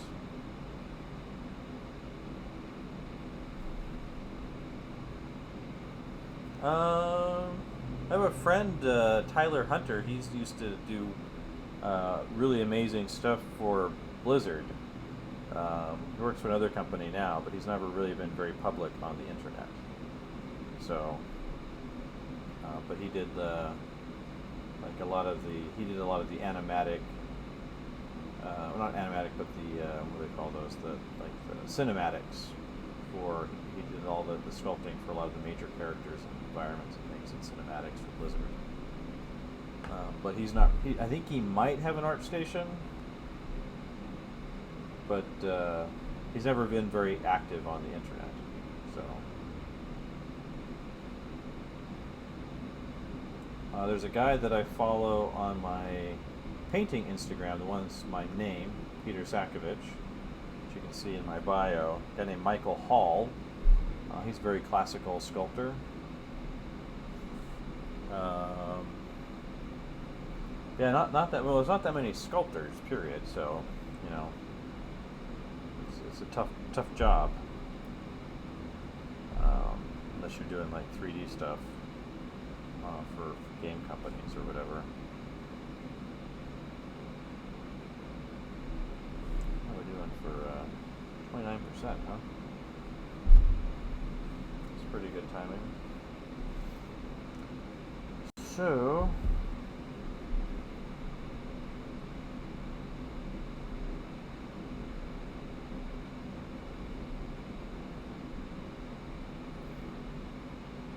Yeah, Maggie told me I'd be huge on Twitch, but I've so far only got 17 followers on there, so I don't think that's very huge.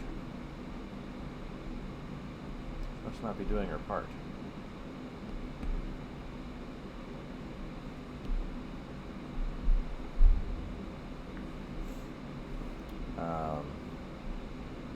There's the other half of the room.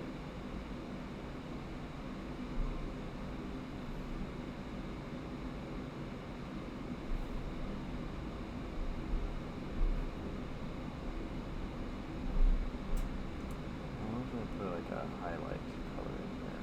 A little blue inside of these highlights. I'll pop it out just a little bit more.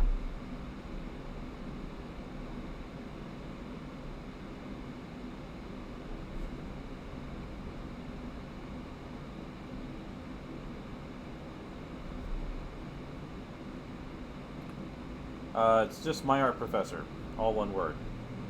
So I made sure and kind of went through and branded everything. I've got an extra Instagram account that's like got my teaching demos from my classes that I'm adding gradually to it. A bunch I did this semester. And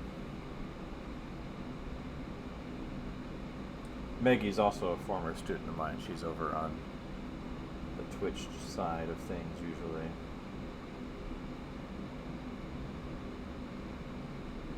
One of the Imagineering winners for Hong Kong a while back,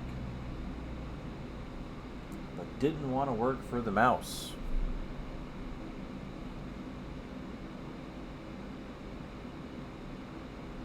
I have a Twitter, or that's my website. It's all that stuff.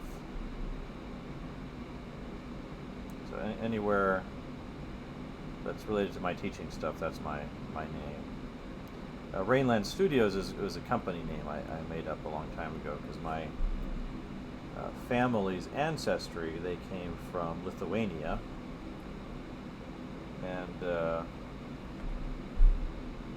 Lithuania means literally in Lithuanian it's Lietuva, which is Lietus is their word for rain, so it means like rainland.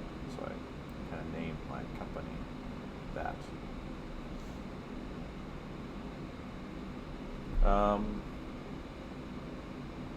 I would say I would try what's called plastilina, or oil-based clay.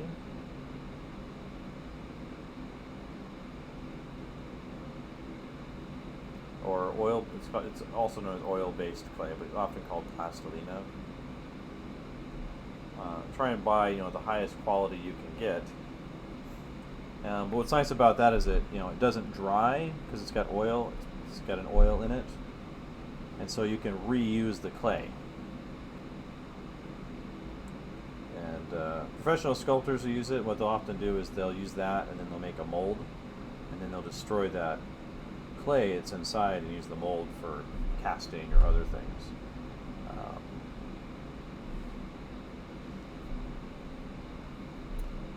Do you know who Beth Kavanagh is? She's this amazing sculptor that does these amazing animals.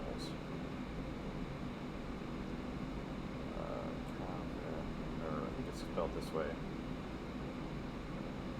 I might get the spelling wrong, but I think if you look up that, you'll find her. She has these amazing animal sculptures. Very stylized, but I think they're really beautiful.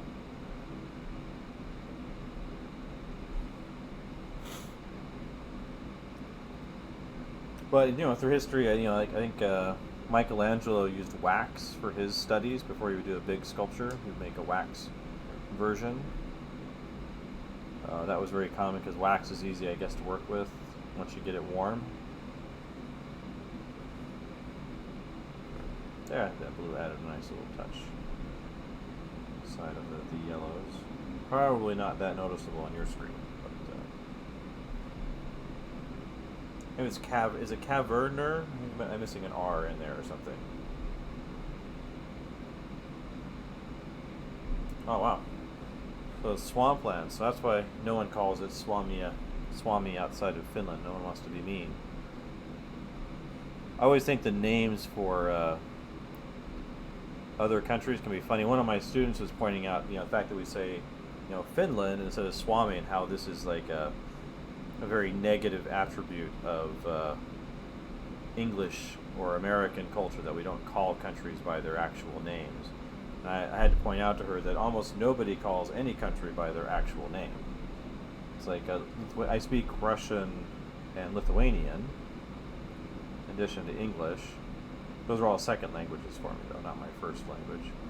And the Russians, they call Germany, they call Germania, even though it's Deutschland, of course, in German. But they call the Germans the Niemcy, and that comes from the Russian word niemi, which means mute. So like someone who can't talk. Because the Germans who lived in Russia never learned Russian, so they were called the mutes. And so they still call them that today. Or Lithuania's word for Germany is Vokietija. Which doesn't sound at all like German or Deutschland, but that comes from their word Vokus, which is a word for hill, like a short mountain. So the Germans were the hill people because where the Germans came from, they were tall hills and big mountains. Because Lithuania is a very flat country. And, there's no mountains. There's some hills, but nothing like they would have in some parts of Germany.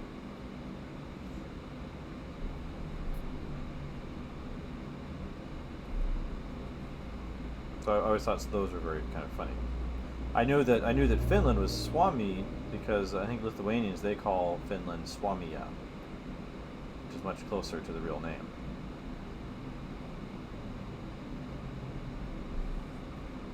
Russians say Finland, so just like the Americans.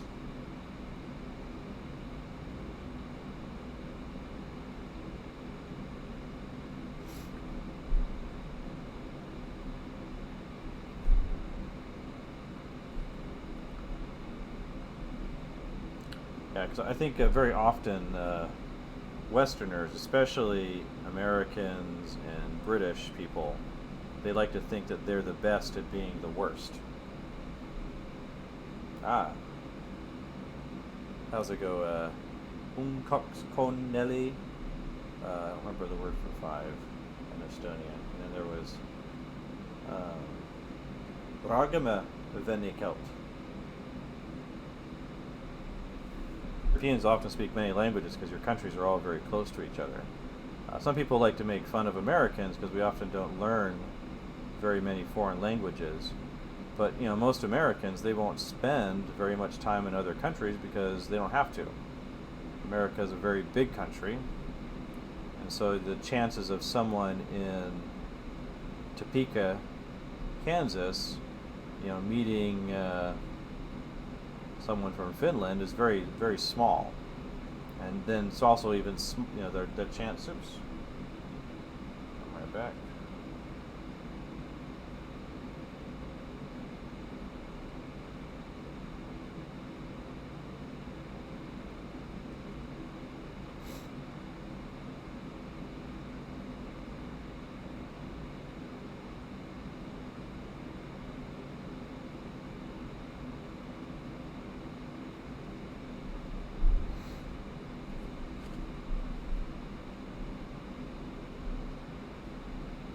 Welcome back. Sometimes Instagram likes to end my feeds for me. So I kind of like just to come on while I'm working. Might as well, right? And who was the Finnish person I was talking about? Was that Alexander? I don't think he's back yet. I don't want to continue my rant without him. If we're going to meet a foreigner in the United States, they're probably going to speak English most of the time. Some people don't, obviously, but because English is kind of the international language. So, if there's not a really good reason to speak another language other than being polite, that's not a good enough reason to put in the effort, because it takes a lot of work to really learn a foreign language. I'm sure you know, because you've learned to speak many. I speak, my Russian's pretty good, my Lithuanian's pretty good, my Cantonese is not that great. You can ask Jenny. Even though I lived in Hong Kong for 4 years, one of the difficulties of learning Chinese, especially Cantonese, is that everybody in Hong Kong speaks English. Most of the time. So, most even English speakers don't bother with it, and most of the local Hong Kong Chinese people, they don't really care. Oh, thank you, Henry. They just as soon speak pretty good English with a foreigner than listen to really bad Chinese. I was working for that university there, the SCAD, Savannah College of Art and Design. They opened a campus there, and so I applied, and I got a job there. So that's what took me to Hong Kong.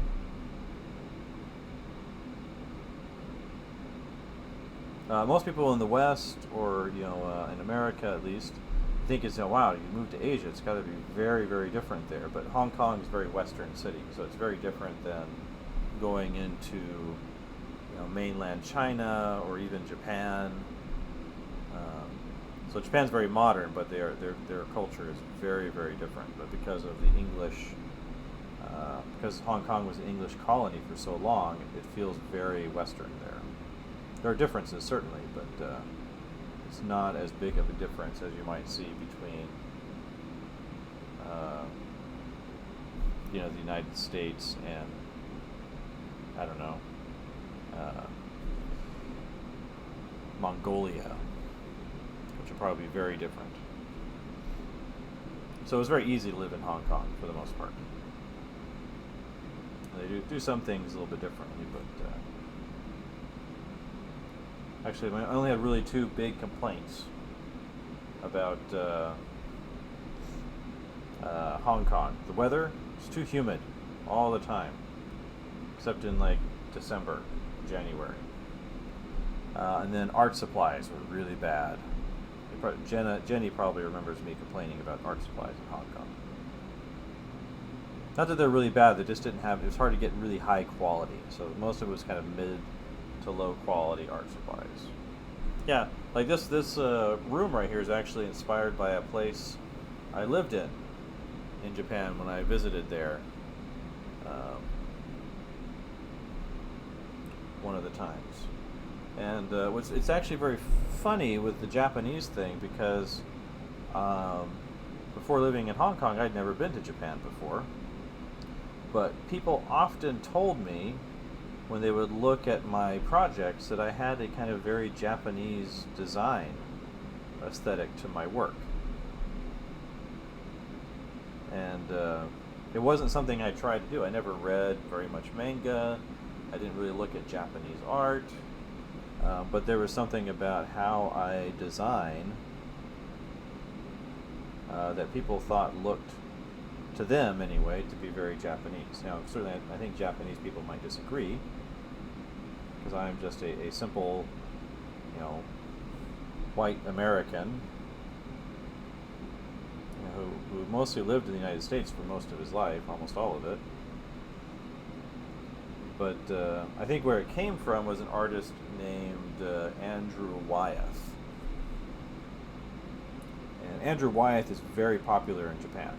That was when he was alive, that was one of his most important places for sales, was Japan. Hello, is Sketch. And I was very inspired by his work when I was in high school. And the influence of, I think, Japanese design on his work is very strong. So his father was a very important illustrator, a guy named N.C. Wyeth. If you're looking for somebody to copy, by the way, N.C. Wyeth is amazing. And lots of people look at his work. But the late 19th century, the American army forced Japan to start trading and interacting with the West. So there was some Navy ships. They showed up at Japan's harbors and said, Japan, you now have to trade with the West. At the end of the 19th century. Hello, Gus. And as a result of that, lots of art, especially prints from Japan, made their way into the West. And they had a big influence on artists like Degas and Monet. A lot of these 19th century artists, they were looking at these Japanese woodblock prints. The same as Picasso looked at African sculpture. If you look at Picasso's paintings and you look at African sculpture, he was taking that very directly, almost explicitly, from African art. But again, N.C. Wyeth, he was kind of in that same time period of looking at this Japanese art, and I don't know that he did specifically, but I think he was certainly influenced by it, and I think he had that influence on his son, Andrew Wyeth, and then me looking at Andrew Wyeth's work had a big influence on how I was trying to design my own work. Even if I wasn't thinking about it consciously, that's where I think his work came from.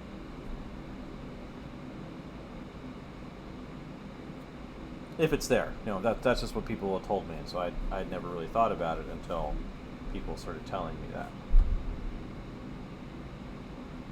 Though this is more directly taken from Japanese culture, so the memory of a place that I stayed once was kind of a traditional Japanese home, and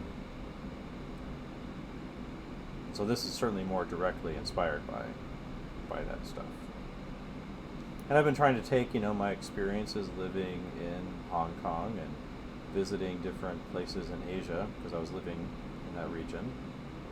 So it's easier to travel once you're kind of living there. I'm trying to use those experiences now in my work. What's crazy, Jenny?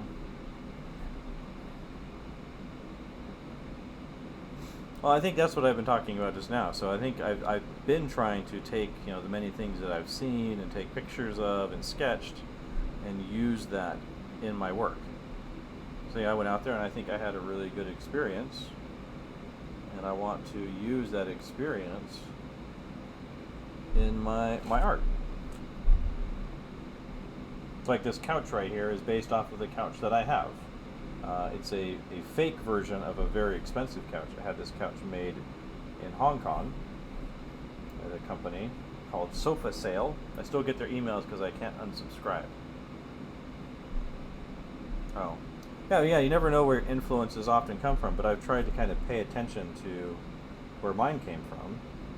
Because when people started telling me that, I was like, oh, that's interesting. I'd never thought about that before when I first heard that. Like I said, now it's more conscious because I want to use the things that I've gained experience with. But before it wasn't at all. I wasn't thinking about Japan.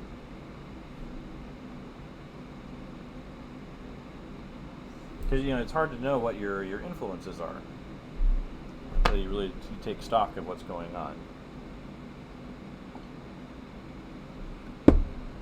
Ooh, getting thirsty. I'm talking a lot. So, but I would try lots of things. In terms of if you're looking for ways of changing your work, it's like Jenny. You may not think about Asian art or Hong Kong living to be very interesting because you lived there your whole life, right? You know all about Hong Kong and you know what it looks like, and it's the air you breathe, the water you breathe, like a fish, right? Fish doesn't know it breathes water, and it thinks air is toxic. But Hong Kong has been a big inspiration for lots of things, whether it's movies like Blade Runner or manga like Ghost in the Shell. Um, kind of that unique Hong Kong life and city has had a big cultural impact. Because especially for people in the West, it's a very different kind of living. Japanese people even like Hong Kong so much. There's a guy who built a park in Tokyo, which I would like to visit someday. And it's based off of the what's it called? What was the name of that area? There was that neighborhood in Hong Kong that they tore down when the British left, where all the houses were all cramped together. It's called the I don't remember what it's called. Suddenly forgot. There's a park there now. The buildings are all gone. But it was told that there was no law. There was no. The buildings were all kind of interconnected. What was it called? It was the Jean-Claude Van Damme made a movie about a fight club in there. Yeah, the Walled City, the Kowloon Walled City. That's what it's called. But yeah, apparently there's a guy in Japan who's made a theme park that looks like the Kowloon Walled City. It's based on it. And so he bought a warehouse, and he even imported trash from Hong Kong to put into his warehouse that looks like the Kowloon Walled City. I didn't know that was there when I went to Tokyo. Otherwise, I would have gone to that for sure. That would have been interesting to see. But it has, it's set up so it looks just like the real thing, or at least parts of the real thing. Because the Hong Kong the Kowloon Walled City was such a strange, unusual, cultural thing. It was very unique, and so it inspired lots of people, including this Japanese man. I think if you were to Google Kowloon Walled City Park, you probably could find it. I don't know if it's still open or not, but I just remember seeing an article about it a long time ago.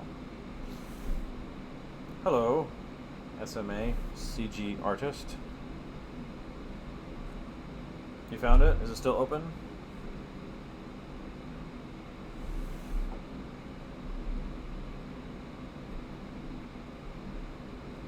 And I'm just touching this up, so I'm probably going to quit soon for the day. So I'm going to go to a friend's place. He has a drawing group. They draw kind of a still life together. I haven't gone all fall semester because of my teaching schedule. So I'm going to go tonight.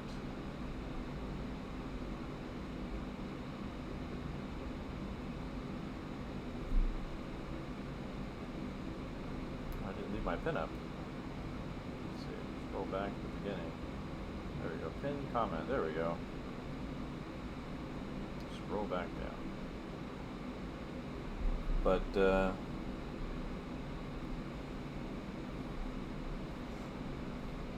that's what I have to say about that. So yeah, a lot of times we don't appreciate where we're from because we're so used to it. So living in a boring neighborhood in Finland might be really interesting for someone in Japan. They might be, oh wow, look at these houses. They look very different than our houses at home. And they'll put that into a drawing or a painting. When I lived in Eastern Europe, it was right after the end of the Soviet Union. So life there was very different. It's much more Western now in the Baltics, but when I first moved there, I was living there, there were the old Russian cars, and the markets were different, and there really weren't very many supermarkets or regular stores like we have in the West. It was still all very much like it was during the Soviet time period, the old trucks and all of that. So that was also kind of very inspiring because it was just so different. People that were still very excited about the Soviet Union having ended and left. Yeah, it seems like that kind of park would be very popular in Japan, so I don't think they would close very soon. Probably a good investment. Maybe they built a love hotel based off of it too. That would be funny.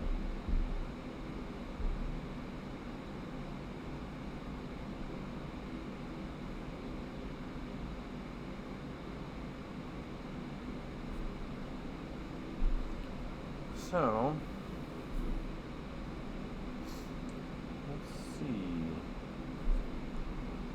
Lighten this thing up a little bit.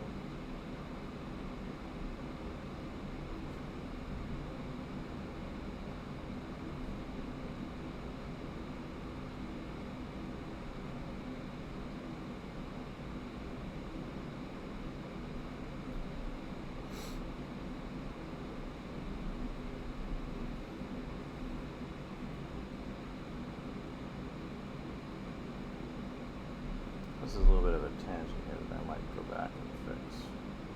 It's lined up with the stairwell, which is kind of bothering me on the way it's bumping into that cloud thing. So yeah, like a lot of people love to go to Brazil because they like the party culture that's there, and the way that Brazilian women are very feminine. Or, how loud the men can be. There's people that really like that cultural difference. But it might not be something that a Brazilian thinks about very much. It's just how you live. And of course, there's all the parts that visitors don't usually go to that are very different than that.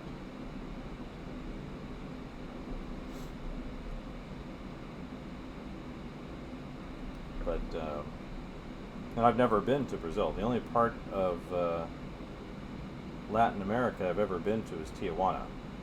And that was very briefly with my family for part of one day. So I don't think it really counts.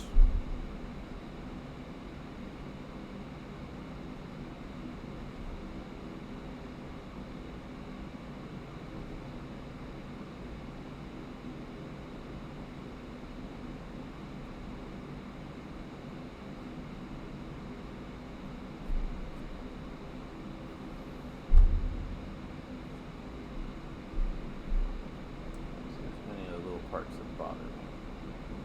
Maybe put a little texture on this light on that below.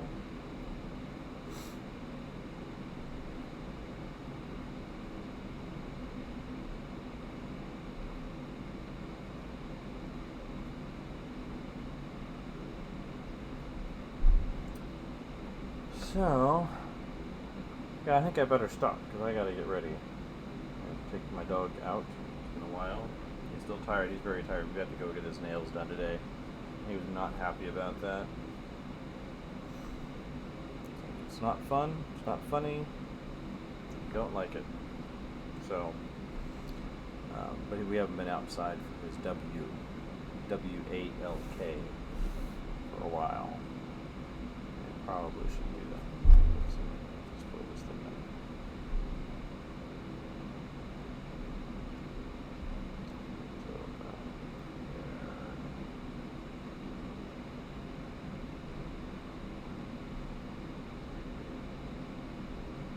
Low battery. On what? Yep, I better stop because I don't want my battery to crash on me and lose the video on here. So, thank you for everybody that came in. Do appreciate it. Those that just came in, we had a really great talk about what inspires us and different ways of practicing art. So I'd go back and listen to this once I post it. But talk to everybody later on.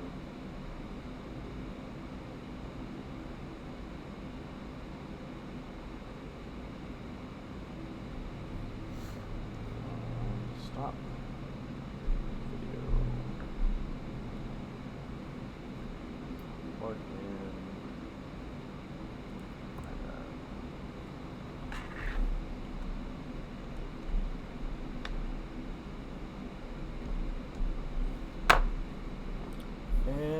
will talk to you later. Meggie, I guess, if you're still there.